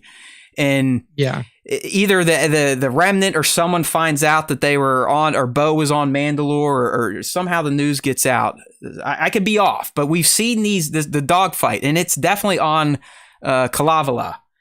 So I could see Bo, Din, and Grogu leaving Mandalore, headed back to Kalavala, and that attack happens for whatever reason. Or that's what could tip him off. What? Because he didn't tell Greef like, hey, I'm going to Mandalore to do all this shit. He was just like, I have a mission to do, and I am just here because I need your help with something. He didn't tell him that he was going to Mandalore. He did tell Peli that he was going to Mandalore. No, you think Pelly's selling him out already, even with her love for Grogu? I don't know if she's selling him out. Or someone heard it. Well, so it's the biggest day of the year on Tatooine. Yeah. It's Boonta Eve. There's tons of people. I can feel that. I was like, because I was thinking, well, maybe someone has overheard him and they've been tracking him. Or hell, you could argue that Gideon planted a tracker on him 2 years ago in his armor. He still hasn't fucking figured it out because he doesn't take the shit off. He doesn't take it off. Yeah, but in my head, if like somebody had to find or had to like figure out where he was, that's the easiest way, because you said it in the open. You said it to somebody who you kind of trust, but like you've interacted with her a few times. There's a shitload of people there on Tatooine now, and there's going to be a ton of unsavory people there now because it's a betting. Well, check this out. This is shit you can fix. Yeah, we both have forgot this. I mean, up until losing the Darksaber, what is Bo and her faction actively be doing, Nick? Raiding the remnants' supplies, stealing their ships. Yeah. So we could argue that it's the Empire. They were tracking Bo, not Din, and they're like, could be. Bo-Katan went to Mandalore. That's something we need to investigate. So there you go, right there. Crack that. Done. Yeah, that's why they're going to be attacking. So I do think we're going to see those trailer moments where Bo is under attack with Din and Grogu. They're all in that ship. And from there, they then go to the cave, back to where the armor is at, because we've seen, I think SW Props had this from one of the trailers. They're like, hey, Bo and the armor are in the same fucking cave. That's huge. And as Nick said, yes, that is going to be major. So yeah, that's where I'm going with tomorrow. So the Empire was tracking Bo. They are curious because Bo, who hasn't been back to Mandalore since they kicked her ass off, went back. So they're clearly going to have interest in that. That gets them chased. Yeah. Clearly, they're going to blow them up. Din and Bo are now kind of a traveling pair, I believe, for the foreseeable future. They go to Armor to tell the tale and to rally the troops. As Nick foretold, Bo figures out who Armor is, and that's probably going to throw some wrenches into this, hey, let's reunite and take Mandalore. They'll fuck around for another episode or two. Something really bad's going to happen. Then they're like, all right, let's go kick ass as a team. The end. Yeah, no, I think that is a pretty good prediction for episode 3. For sure. Yeah, I said, I'm super jazzed about this episode because unlike the previous 2, we're back to having zero clarity. We have no idea. I mean, outside the general bullshit we've been fed, like, oh, the biggest season, the most action, the most Mandalorians. Okay. Praetorian Guards, possibly Moff Gideon's new armor. We haven't even, that's why I do think episode 3 could also dedicate a good part of its long runtime to reigniting the Imperial shit, which has kind of been put on the back burner throughout the Book of Boba Fett. So I'm sticking to my guns. They're coming after Bo. Din and Bo head to the cave and speak with the armorer. We get that big reveal. We finally learn who she is and why her and Bo don't see eye to eye, and why it's still going to take some time for them to see eye to eye. And here we go. All right. Yeah.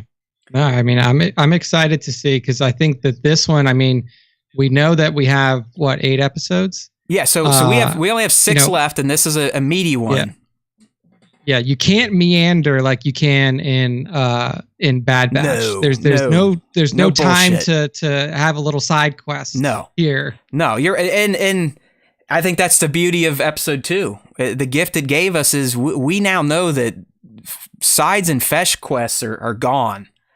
It could be gone from the Mandalorian for forever. I mean, it's out of here. Everything we were hoping for, Nick was hoping for, it's already happened 2 episodes in.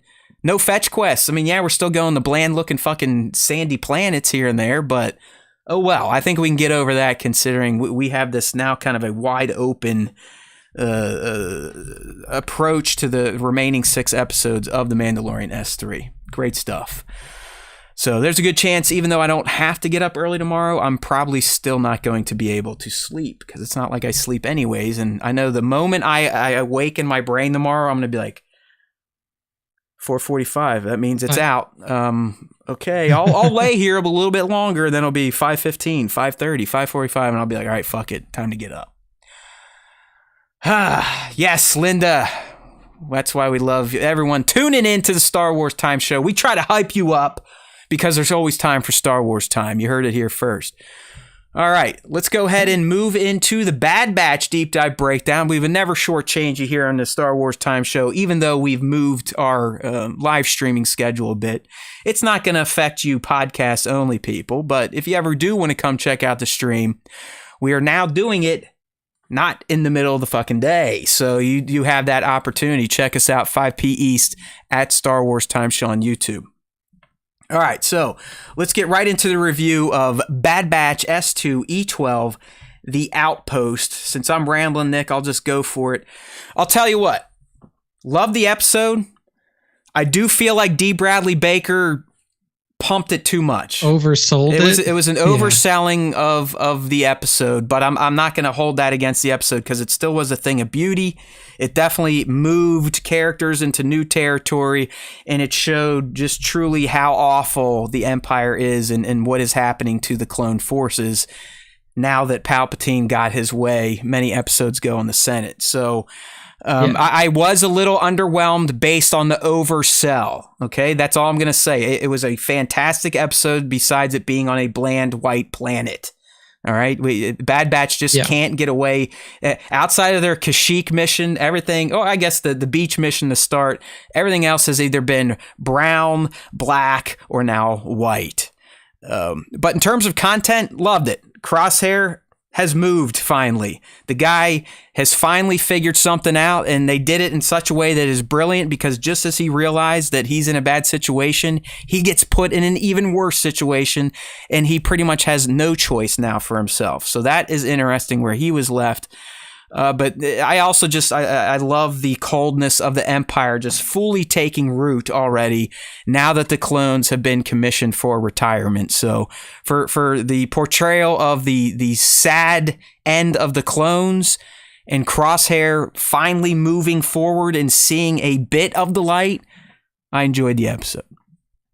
Yeah, no, I mean, it was another, I mean, like, I thought that the last one that was kind of like built around like the Empire really fucking over the clones may have been enough to like push Crosshair to like truly see like, hey, I really need to get myself out of this situation. But this was the literal straw that broke the camel's back. Literally. Good point. Yeah. Yeah. I mean, the ice vulture's how back. much more clear can it be? Yeah. Like, you know, how much more clear can it be that you shouldn't be here anymore and they don't want you here anymore? Yeah, so I thought the episode in terms of its messaging was a bit redundant. because like I said, we've had like 2 of these episodes already where it's like Crosshair, it's very clear that like they're gonna fucking kill you, and if they don't kill you, then you need to find your way out. The only difference is, I mean, we have not seen this guy since episode 3, so I think that's the only difference is now we got to see him actually realize something, where before, you know, Nick's points are valid. Knowing Crosshair, he was probably hearing shit and just be like, fuck it, I'm Crosshair, give me a toothpick. Yeah, it's like just really brushing it off. I loved the way that they played Nolan. As like a just complete douchebag, some green incompetent, because it reinforces even more this like Crosshair, seasoned soldier from back in the days pre-Empire, has always been a good soldier, has always followed orders. You have this guy come in green as can be with a title that he doesn't deserve, that just gets there and starts shitting on them just constantly, like especially the clones. And like, if that wasn't enough, just like that person being there and now being your commanding officer as Crosshair, like to see the way that he was so callous about Mayday laying there dying and literally letting this guy die, and then was going to do the same to Crosshair, just like essentially like, get up and start doing shit or we'll dispose of you. Yep, you're like, disposable. Yeah, like the cat, like literally saying to him in no uncertain terms, you are disposable. Like that's what it really took, was like some peon shithead to like come in and tell Crosshair, like, you mean nothing to us. And that was finally enough to push him over the edge. So, you know, having one of his brothers, Mayday, who clearly was following orders. I mean, the guy, they essentially stranded him and his platoon on a shitbag planet to die, to watch armor. And he did it. He ate it. He ate Nolan's shit. But even him at the end was like, you know what, man? Fucking, we were good. We followed orders. And what did it get us? Not a goddamn thing. And you know, that sunk in for sure. Yeah. Go ahead. What's going to be interesting now is that he's on Tantus. Is this going to be a similar situation like it was with Echo with the Techno Union? Where do you want to go down that tangent real quick? Because I had it in my Haas section.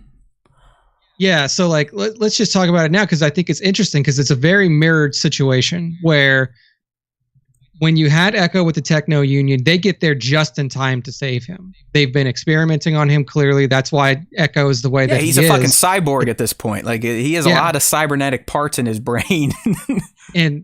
But I think what's going to end up happening with Crosshair is that they're not going to be able to save him. They're going to get there too late. All right, so check this out. And he's dead. And some of this is based on Legend, and they have been folding Legend back in.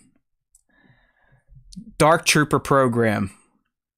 Initially in Legend, used clones. It was like 70% clone, 30% cybernetics for like Phase 0 Dark Troopers. And I do believe in Mandalorian, doesn't Gideon say like, oh, these are Phase 3, we no longer need pilots? Like these are something like that. I think you're right. And this is where I'm getting off script a bit, and feel free to correct me, anyone that is a bigger dork than me, but I do think that the Dark Trooper program might have also been somewhat linked to Tantus in Legend, which means they could now do whatever they fucking want in canon. But like I said, and Tones and I were chatting about this. That's why I like the Discord in between shows, because I get to be in there with other super dorky people that really take this stuff seriously and want to speculate on fake science fiction. But if you do read Legends, the first phases of the Dark Trooper, not Death Trooper, but Dark Trooper program did involve clones. They weren't fully automatons until, it seems, Phase 3 with Gideon. So that's what I was kind of thinking, Nick. Does he become like the first Dark Trooper? Because I believe, and I don't know if this is Legend, but I believe a lot of the 501, they're the ones that went on to become Death Troopers. Yeah. Where other clones, parts of their body, their brains, their cloneness was mixed with machine parts to create the first Dark Troopers. No, I mean, that would make perfect sense. And it would like that kind of feeds into what I was thinking too, is like the Batch is essentially like on a mission to save him, but they get there and they're too late. Unlike when they saved Echo. Yeah. Where they got there just in time. Yeah, I'm with you. And I don't think they're going to be going there to save him. I do think the Empire is going to get Omega before the last 2 episodes. And the final 2 episodes, which are going to air back to back, will be I'm hoping Rex, Echo, Tech, Wrecker, and Hunter mounting an offensive on Tantus to rescue Omega, and then they realize that Crosshair is there. And like you said, it's probably too late, or Crosshair himself is able to have like a RoboCop moment, and that's his like a moment of clarity. Right, that's his final sacrifice to make amends. Like he while he is been combating them and being a pain in their ass as a early Dark Trooper, he kind of has that Alex Murphy moment where he's like, oh shit, I am still Crosshair, and that's Omega, and these are my boys, and I'm not going to do the thing. I'm actually going to sacrifice myself here. I would prefer it that way versus just a straight rescue mission, and he kind of goes that way. I kind of like your thing where he is being turned into a bad cybernetic individual, and he is doing bad things and fighting against his former friends and brothers, but some of him is able to creep back in for just enough time to allow the Batch and Omega to get away at the detriment of his future self. Yeah, no, I mean, I think that would be a fitting end for Crosshair, because I don't think he makes it out of this season. Yeah, like Bat's saying, he will. Crosshair will be the impetus for Omega getting out, and then obviously the brothers will be the ones that take her away. But I do think Crosshair in some capacity will help. I hope it's the darker approach where, like Nick said, he is kind of been turned into this machine of death now, but he's able to snap out of it for a few seconds to do the good thing. Yeah, no, I think that would be all right. Good. So we're kind of in line on him. Yeah, and it's like I said, it's just that's why it was a great moment for Crosshair, a tragic moment. Just as he realizes, like, I'm in a bad situation, I need to make a better choice. He now has no choice left to make. I mean, he's fucked. Yeah. He is fucked. I mean, what's her name? Miri, the Hemlock's nurse or whatever, assistant. She's like, oh yeah, just try not to fight so much so it doesn't hurt as much, whatever the fuck they're going to start doing to him. Very calm. Yeah. Just very calm. All right. So, continuing with our deep dive breakdown, the way we do it, we gave you the review, okay? Now let's do a few eggs, but there weren't any. I did verify that Hex, Veach, and Mayday, they're all new clones for Bad Batch, as was Lieutenant Nolan. So no real eggy stuff in this episode, which I'm not complaining on Double Dip Star Wars Day. Anytime I can get out of cutting out a fucking video to make, it's perfect. So let's get into the top moments. And Nick already talked about this one, and I'm a huge fan of this clone. Instantly, in just less than 20 minutes, Mayday has become one of the best named clones. I mean, I even think he makes Captain Hauser from season 1 look like a putz at this point. Mayday, in particular, when he first meets Nolan, and he is just such a smart ass to him while also being the subordinate, you know what I mean? Like, he's like, yes, sir. Okay. How much action have you seen? Yes, sir. That type of shit. Like, whatever. Nolan, you know who he reminded me of? David Schwimmer's character from Band of Brothers. That's exactly what I was the captain that never saw battle, but because he was an officer and he's above enlisted men, he was just a cunt to everybody. Yep. And when he did get into battle, he was a big dope who had zero ability to manage a war. Got people killed. That's right. For sure. I mean, that was where my head went too, was like right to that like Band of Brothers connection, like his character and then Colin Hanks's character. Yeah, there you go. The same one, because he shows up in the I think the Replacements episode.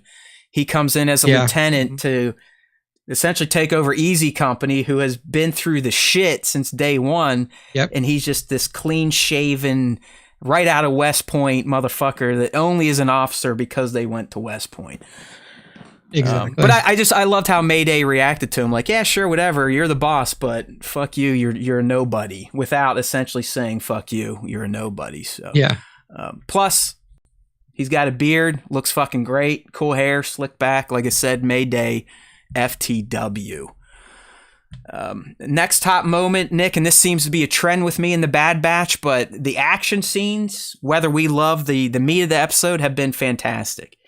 The visuals are just out of this world for the Bad Batch. Did anyone else, if you look at some of the snow scenes where like you're getting first person views of the snow, that shit looked fucking real. Like it did not, look like a cartoon. A lot of their environmental effects look realistic now, which is such a huge improvement from where it was in, early Clone Wars days, even late Rebels days, like just way better in terms of like environmental clarity and stuff. But 100%. But really, it just, if you think about what they did, you had 2 clones take on a full garrison of raiders. I mean, there was at least 10, 12, maybe more. 2 clones in the elements who almost blew themselves up on a landmine were able to take out a full base of maybe ne'er-do-wells. In Star Wars, they're probably just poor people looking to eat. That's usually what it is when it comes to the Empire wanting to kill people. But it's just, with hindsight, you have to wonder if Palpatine was ever like, you know what?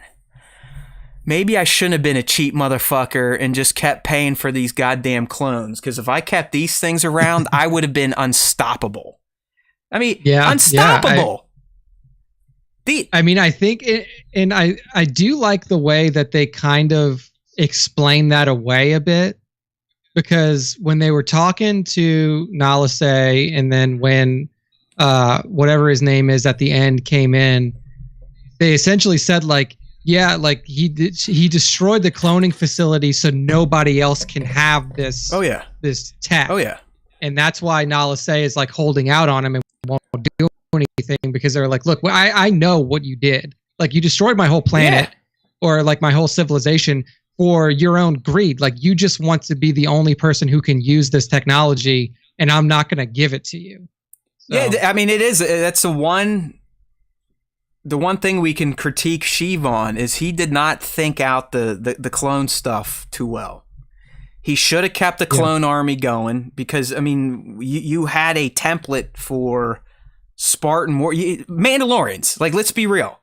You were printing out fucking Mandalorian trained DNA, and then I do believe Jango also programmed a lot of his training into them as they were growing from 0 to 10.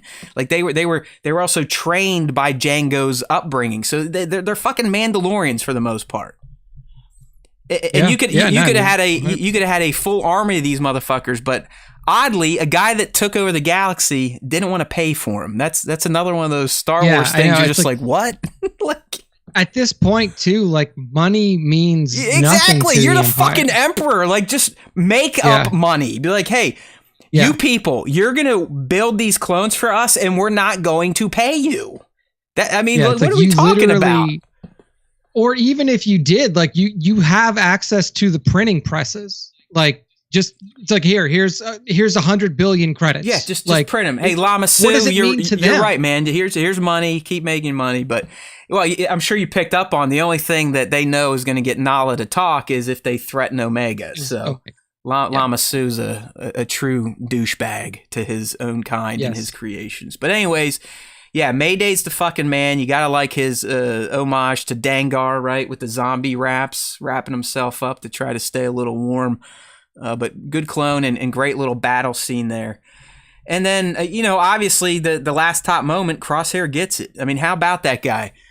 In just one episode and one mission with Mayday, he essentially had a change of heart. Because if you remember, everyone, when they walked by and they saw that dead raider, and Crosshair is like, hey, yeah, fuck it. I wouldn't have brought him home either. Mayday's like, holy shit, I don't want to die on a mission with you. So going into this mission, Crosshair was kind of like, fuck everyone. As long as I'm following orders, I don't give a shit.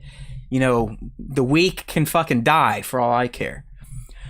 But because of Mayday and the mission and learning that they're just protecting the armor for the troops that are replacing clones being retired, Nolan just talking to Crosshair and Mayday like they're not even real things, Crosshair finally fucking figured it out.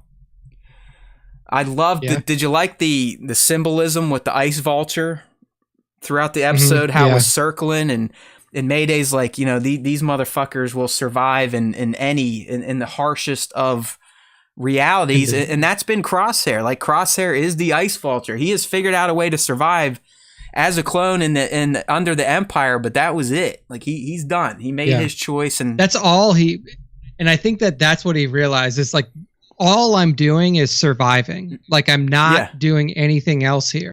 Like, all I can do under the Empire is just survive for as long as they let me. It's not even like until the end of your life, because if you just stay under the yoke of the Empire, they will decide when you die. And it was finally proven to him straight up that good soldiers can follow orders, and it doesn't mean shit if you're a clone. If you're a clone, you're second rate, third rate in some people's eyes. Like Nolan, you're not even a real thing. You're a product. You're no different than a fucking X-wing to people like that. So he got it.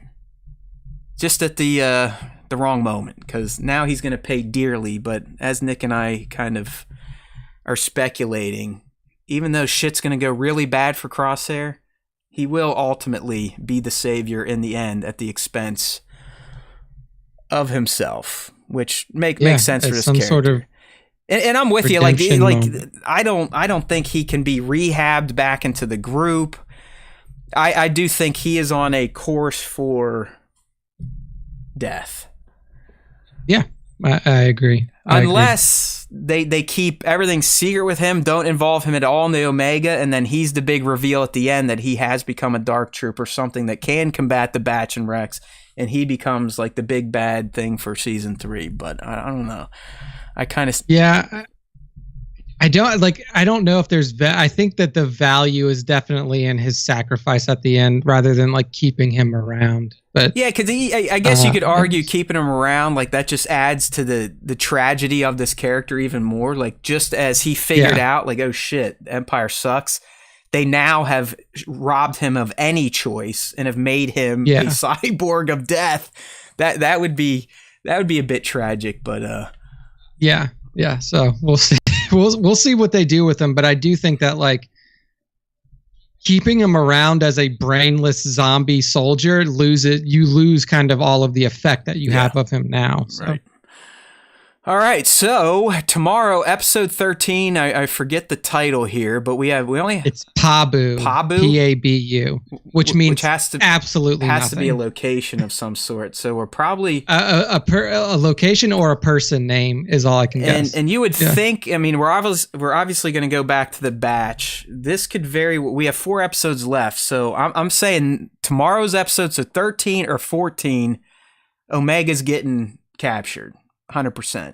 Like, she's getting captured. She's going to Tantus. Yeah, they tease that 100% gonna happen. It's going to happen. Does it happen tomorrow? I don't know, but we are going to return to the Batch, and I think Pabu is probably them coming to terms with Sid and putting that thing to bed. You know, because they technically blew her off after the Zillo Beast mission.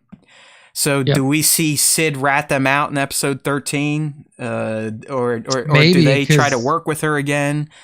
I don't know. Maybe that's what Pabu is the next mission that could end the whole Sid Bad Batch dynamic.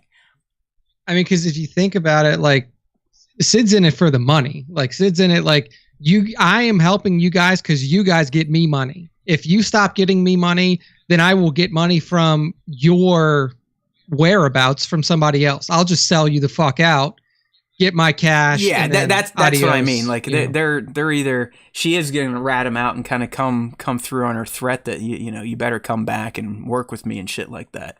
Because she did tell him, like, hey, if you don't get this shit from the Zillo Beast mission, don't come back. Essentially. Yeah, and I think that like there's really no other way for a faction to find them right now. They've been pretty off the grid. They've been pretty good about like not making their presence known to the greater galaxy, that like, oh, there's like rogue clones out there that are like doing missions and stuff. Like the person who knows their whereabouts the most is Sid. Yeah. So she can really give them away. Yeah, so like I'm liking that. I think we get this something with Sid resolved tomorrow.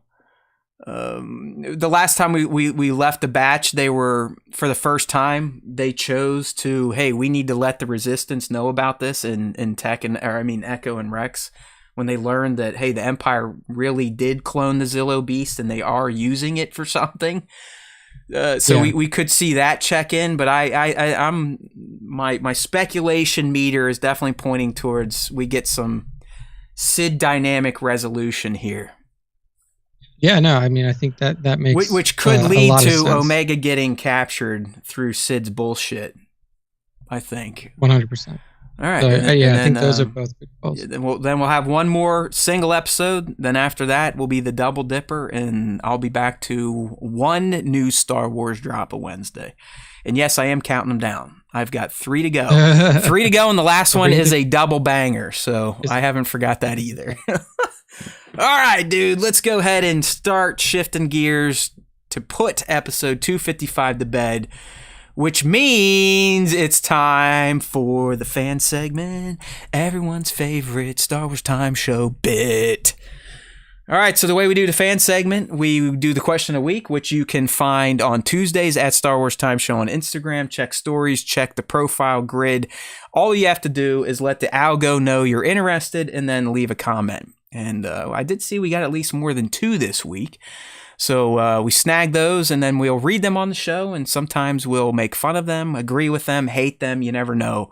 That's the risk you take when you play with the Star Wars Time Show. I am a lyricist, after all. And then we'll do the top 5. So let's go ahead and shift into the question of the week, which asked fans, what is your favorite or least favorite moment from The Mandalorian S3E2 or Bad Batch S2E12? So let me go ahead and get the screens unfucked here. 1, 2, 3, and then the big switch to full screen, which doesn't work. That's right, I didn't do that for that. So hey, we're learning here, people. Okay, we'll just do it this way. All right, so first up, I'll do the stories, Nick. I'll let you handle the comments. So we got the Doctor in here. Dr. Awesome, saw him in the stream earlier. Not sure if they're still here, but their reply, I really enjoyed the random creature robot thing that captured Mando that Bo-Katan had to fight off. Just seemed really fresh and unique. Reminded me of Dead Space a little as well. Very cool overall. Yeah, hey, we both too agreed that the son of Grievous, a Dianoga, and a human eye was definitely interesting as fuck. Yeah. No. Ripik Tan, a regular in the story reply or question of the week. Great episodes of both shows. Favorite thing about Mando was Bo-Katan using the Darksaber like a champ to take out that creepy ass Gollum Grievous thing. Also, that thing was crazy and awesome. Favorite thing about the Bad Batch was Crosshair breaking and shooting down Lieutenant Nolan. That's right. Fuck that guy. I like that he shot him in the face too, like that. I know, just like right in the face. Right in the like no, shoot him in the dude, middle. No, no, like chest shot, headshot, baby. Love it. One more story from Kevin. I think he popped out. Look at him. He did double duty. Mythosaur was the tits. Least favorite part, Tatooine. I'm over it. So I'm guessing that's Mandalorian. People hate Tatooine. And then that's you. That you started that fan club. You're the president of I Hate Star Wars Desert Planets fan club. And then his reply on Bad Batch. When we get to the, it's gonna be funny when we get to the D&D game. Yeah, that's right. Oh, we got to talk about that a little bit. And then Crosshair wasting that dude was glorious. That whole episode was a total banger. All right, thank you, Kevin. Okay, Nick, I think there we go. We're into some comments now. Comments. John C. Gresco says there were continuity errors in Mando, like when Grogu hops from his pram into the ship and then somehow he's in it again on Bo's ship. So for that, I don't consider stuff that like probably happens off screen continuity errors. I consider like continuity errors like you see a shot of of like a character and then the background, and then you go away, and then when you go back again, the background's different. Because it's very easy for him to like jump out of the pram, get on the ship.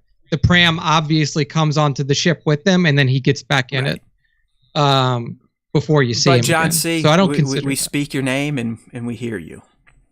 Yeah, no, but there definitely have been continuity errors and stuff like that throughout the different seasons of the Disney Plus Star Wars. I mean, fucking Jeans guy, coffee cup in Game of Thrones. It happens. Don't worry. There's been a lot. Christopher Weber 33 says both Mando and the Batch had excellent episodes last week. Without diving too deep into the living waters, the standout moments from Chapter 18 were all the beautiful shots of the Mandalorian gauntlet fighter, Grogu driving his own hover pram, and the scavenging Grievous like when he had to turn his light on and speed up, and she's like, "Get up here, dude! You have to lead." What a pimp. Yeah, he's like, he got it figured out. He says, as for the Batch, we finally seem to be getting service towards the larger story with Crosshair's character development, and Mayday, R.I.P., was an awesome new clone. I love the SWTS and appreciate all the effort y'all put into your content. Thank you, and may the Force be with you always. And he even did the ... I love this guy. This means this person is a true fan. And we now need to promote them to an exalted fan. Yes. Thank you. So, Christopher Weaver, you are well on your way to your name. Your exalted status within the Star Wars fandoms. Mando mugshots for our final question of the week response here says both were great. Glad the Bad Batch has improved since running alongside Mando. However, the Mandalorian is on another level to any other Star Wars content being released at present. It just hits the spot every time in terms of writing. Another true fucking statement. Yeah. Do you think Bo-Katan is starting to believe in the way, or is this part of the bigger plan to regain the Darksaber and become the Mandalore? I like this guy. That's a good question. I do. We talked about it a lot, so we're not going to go into it. Mando, you can always rewind if you just got here to hear your question. But I do think she is believing more now in the myths and legends of her people. I do not think she is going to subscribe to the Children of the Watch's way. Because she knows how those ideals got instituted. So the way to her is like not the way; it's the wrong way. I know.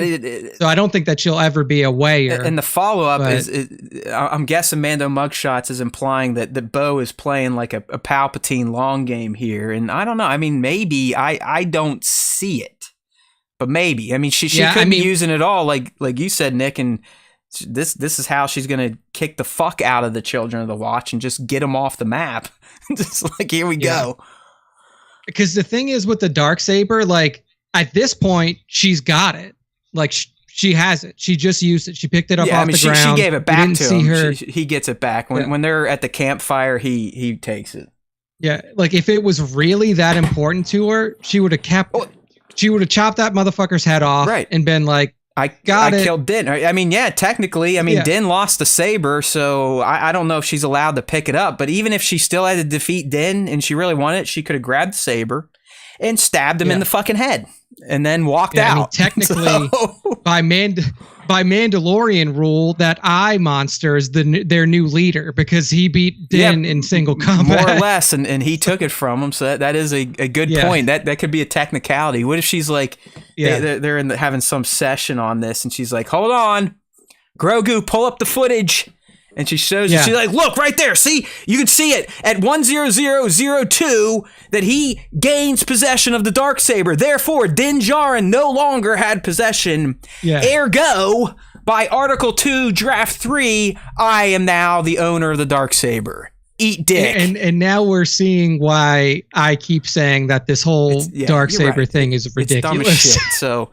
Just dude, it was one of our joined wants. Like I want even if it doesn't blow up, the lore behind the Darksaber and how it controls Mandalorian culture needs to be updated. Thank you. Indeed. Thank you. All right, so that's question of the week. Yes. Thank you to all of our responders, and this will bring us into the top 5 Star Wars fan artist features of the week. our favorite segment and some of our fans' favorite segment. To get involved, make sure to tag us in your Star Wars posts on Instagram. Tag at Star Wars Time Show. Add us in the post body at Star Wars Time Show. Throw in the hashtag Star Wars Time Show. Those 3 things will get you on Matt's radar. And when you're on Matt's radar, he will feature you throughout the week. That's right. And then at the end of the week, I anoint the top 5. So that's how this segment works. So get involved. Put your posts on there. Get our tag on your posts, and then we will see them. So to kick off this week's top 5, this is going to be basically all Mando top 5, because that's what people are doing right now. Mando's back out. Toy photographers are very happy to do Mando related posts. Yep. So this one is here's from @collectors.orbit on the Instagram. And what we see here is almost like a recreation of the original A New Hope poster, where you have in the place of Luke, Leia, and then I don't know if they didn't really have like a third character, but here they've added in Grogu. You have Mando Din Djarin holding up the Darksaber, which he cannot do because he can't lift it above his waist. That's right. Holding it up triumphantly over his head. Bo-Katan is down on one knee at his side, and then baby Grogu is at his other heel, and amongst them lay the bodies of slain stormtroopers. Love the use of the atmospheric background as well, and it's just a clean, cool looking shot. I'm fucking off here, Nick, so I'm glad you were paying attention. I'm trying to get the screen to actually show up the right way. But no, I felt the same way when I saw this, and when I do look at this, I'm not gonna lie, I'm a creep. I definitely could see Bo-Katan and Din getting it on with their helmets on. Like I want to see that with their helmets. Yes, yeah. One of you creepy porn companies make a Mandalorian porn with Din and Bo. I guarantee you that it's already somewhere out there. What is it? Rule 60, Rule 4-34, whatever it is on the internet. If it exists, there is porn of it for sure. So. But I like your call. The seedy wastelands. You are right. Like it does kind of pays homage to the original New Hope poster where Luke has his sister Leia sexily spread across his legs, like she's in love with him. But yeah, it works better with Bo and Din because we at least know they're non-relatives. We know they're not related yet. Maybe we'll find out tomorrow that Din is actually her long lost brother. He is Din Kryze. Oh no. Yeah. That will feed right back into all the Star Wars incestuousness that kicked it off. They are the new Skywalkers. So, indeed. But yeah, great stuff from @collectors.orbit on Instagram. Beautiful. Next up, we have @KillCutterPhoto, one of our favorites recently, and he's got another awesome Mando shot. And what Din is doing here is really wrecking through some Dark Troopers, like we were talking about earlier, Phase 3 Dark Troopers, with Grogu again at his heel, throwing around his Force abilities. You see that he's severed the hand of one of the Dark Troopers with the Dark Saber behind him, and then he's put that Beskar steel javelin through one of them, and then he's setting another one on fire. So unlike what Din actually does in the show, he's actually kicking ass in this shot. You're right. So, like we love Kill Cutter Photo, but this is like we're trying to make Din look like Bo-Katan essentially in this shot. Yeah, this is like it's a dream that Din had. Din's like, I'm gonna be this fucking cool where I can kill everybody by myself, and then in reality, he's like, I really need somebody to help me. Yeah, I mean, unless the guy is just in a straight up gunfight, he does seem to struggle a bit. Like I'm not gonna take away his gunplay. Like he can definitely shoot. He took out those pirates pretty quick in episode 1. He can definitely shoot with the best of them, but anything else, things get a little hairy for Din when he's by himself. He struggles.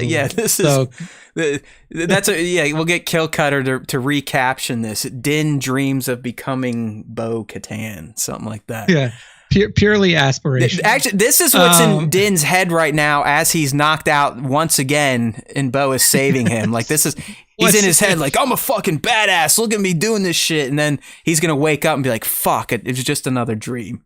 Just another dream. Yeah, exactly. Good stuff there, Kill Cutter Photo. We love you. Next up, I mean, this is just a fantastic scene recreation from at South P24. I mean, a scene recreation from episode 2. So he put this together quickly. So what we see is the scene where R4 comes out and says, or R5 comes out and says, hey, there's no poison in the atmosphere here, dummy. Like, you can breathe. How great is R5 though, by the way? Like, I mean, even some of the lines Pelly was throwing at him. I mean, she's like, "Hey, you want me to send you back to the Rebel Alliance or stuff like that?" It was just fantastic. Exactly. She's like, "Yeah, he's not the most brave." I also love how, like, when she introduces, it's like, "Oh, this is the best or whatever," hits him, and then immediately starts to spark and fall apart, parts start falling out. And he is a little scaredy cat. It is funny. Like, he looks back, like, "Do I have to do this, Din?" And he's like, "Yeah, get the fuck in there. I just told you to go do it." But I mean, like, this shot in itself is a fantastic recreation. You see, like, the rocky, craggy background that you saw on Mandalore. You have Din there in his full get up. You have a fantastic representation of the graph that R5 pulls up, and then obviously Grogu there in his pram, also peeking over to the oxygen levels, or not in the pram. I think he's still in the ship at this point. We're looking at the oxygen levels, like, oh, I can breathe. Yeah, so. Beautiful scene recreation from South P24. Yeah, you know what I am a big fan of, real quick here, Nick? That is a fully customized 112 Din Djarin from South P24. Oh, wow. And if you look, it's essentially a 112 scale hot toy. I mean, look, you can see the soft goods. I mean, it is absolutely the soft goods. South P creates some of the most high-end looking 112 customs on the planet. That's all you need to know. Wow. South P24, check them out. All right, somebody needs to apply for a job at one of these toy makers. There you go. South P. There you go. They could use you. Our next up in the top 5 is at Clone Trooper Creations, and with another very good scene recreation, but this time with the Lego minifigs. Love Legos. So we see the scene where Din and Grogu and his pram enter the castle of Bo-Katan on Kevlara, or whatever the hell it was, Kalavala. I just like how Pedro says, like, Kalavala.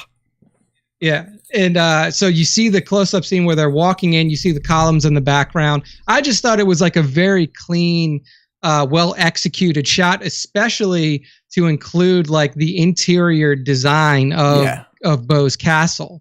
It was great. Lots of good Lego shots coming out recently. I mean, I know you saw Brick Panda is back on a Star Wars swing, so that's been. I almost featured him again. I had to hold myself back. It is tough. I mean, that person is a fucking all-star with Lego photography. But a lot of great Lego people out there, and I do dig it. The Algo doesn't dig it, but we dig it, and that's all that matters. We dig it. All right. We dig it, Clone Trooper Creations. There's this guy. It's Sir Dork. And then, yes, indeed, to close it out, at Sir Dork on Instagram, sir.dork. So if you haven't followed his new page after his last page was stolen from him, make sure to go follow him again, because he's putting out quality of work like this. So what we see here is a Mando in real life shot, which is some of our favorites. We see Din basically roasting a Mandalorian Eggo waffle. So you see he's like almost like skeet shooting. Yeah. You have little Grogu holding the Eggos are his clay pigeons with the Force. Yeah. So like Grogu's like tossing the waffles into the air with the Force, and then Din's shooting them out of the air. In true Sir Dork fashion, it would not be a Sir Dork shot if there was no fire. Right. So yeah, this motherfucker lit his Eggos on fire for the hobby. Like if it can be lit he's gonna light it. I'm surprised he didn't like pour a little gasoline on his kitchen table just to really sell the disintegration of the Eggos. But no, Dork's been on some great toys in real life sessions lately. I can't remember if they're all from his archives, because he's been, kind of releasing some of the greatest hits while sprinkling in some new, because those motherfuckers stole his account. Fuck you, Meta. Shithead. Mark Zuckerberg. Douche. But yeah, fantastic stuff. I mean, Jared's our boy. You know, he's team SWTS. He's a part of the SWTS DND experiment. If we ever get that thing fucking going. Which, yeah, I mean, we have. So, you know, before we close it out, an update for those interested. I think we will be playing our session 0, which I mentioned last time I was on the show. This is going to be like we're going to record the session. We may not release it immediately, but that seems to be scheduled for this Friday. That's right. March 17th. So it's going to be myself, the dork, Jared, and our boy 16Shooter, last week's co-host. Yes. We just need everyone that is listening to make sure you're up to date in your Discord. Trevor, if you can hear us. Yeah, I think Nick really just let needs me know, you. Trevor, if you Nick needs you to reply to him about your character build, because apparently you fucked it up. So I just want to make sure that before we start the game on Friday, reallocate your ability points. Yeah. I will say that. But I think he saw it. I saw a thumbs up, but I did not. I did not know if he actually went in and did a reallocation of his skill points. So, once that's done, we are ready to go. The story is written for session 1. I have some fun things in store for our players to just get them not only acquainted with the Star Wars world that they will be playing in, but also acquainted with themselves and their characters. So that will be happening. I'm excited. I mean, Friday. we're doing a Friday, so I may end up drinking halfway through it, depending on how long it lasts. But Friday's usually my go day. You're allowed to have beer again after a few days off, you piece of shit day type of thing. But yeah, it'll be interesting. I'm excited for this to see where it goes. I've built a very shitty template to use to stream with. I mean, it looks as basic as anything we've ever produced, so we're sticking to the mantra of the show.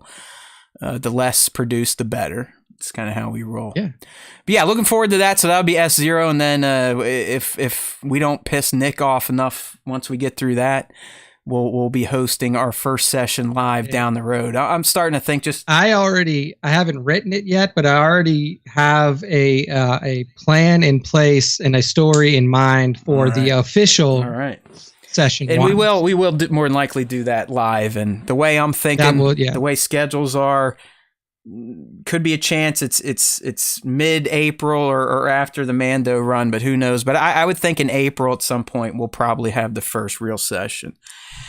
Yeah, I would say so. All right. Well, that does it. We again, you guys got some free minutes out of us, so I'm gonna go beat myself for missing the window, but we got close.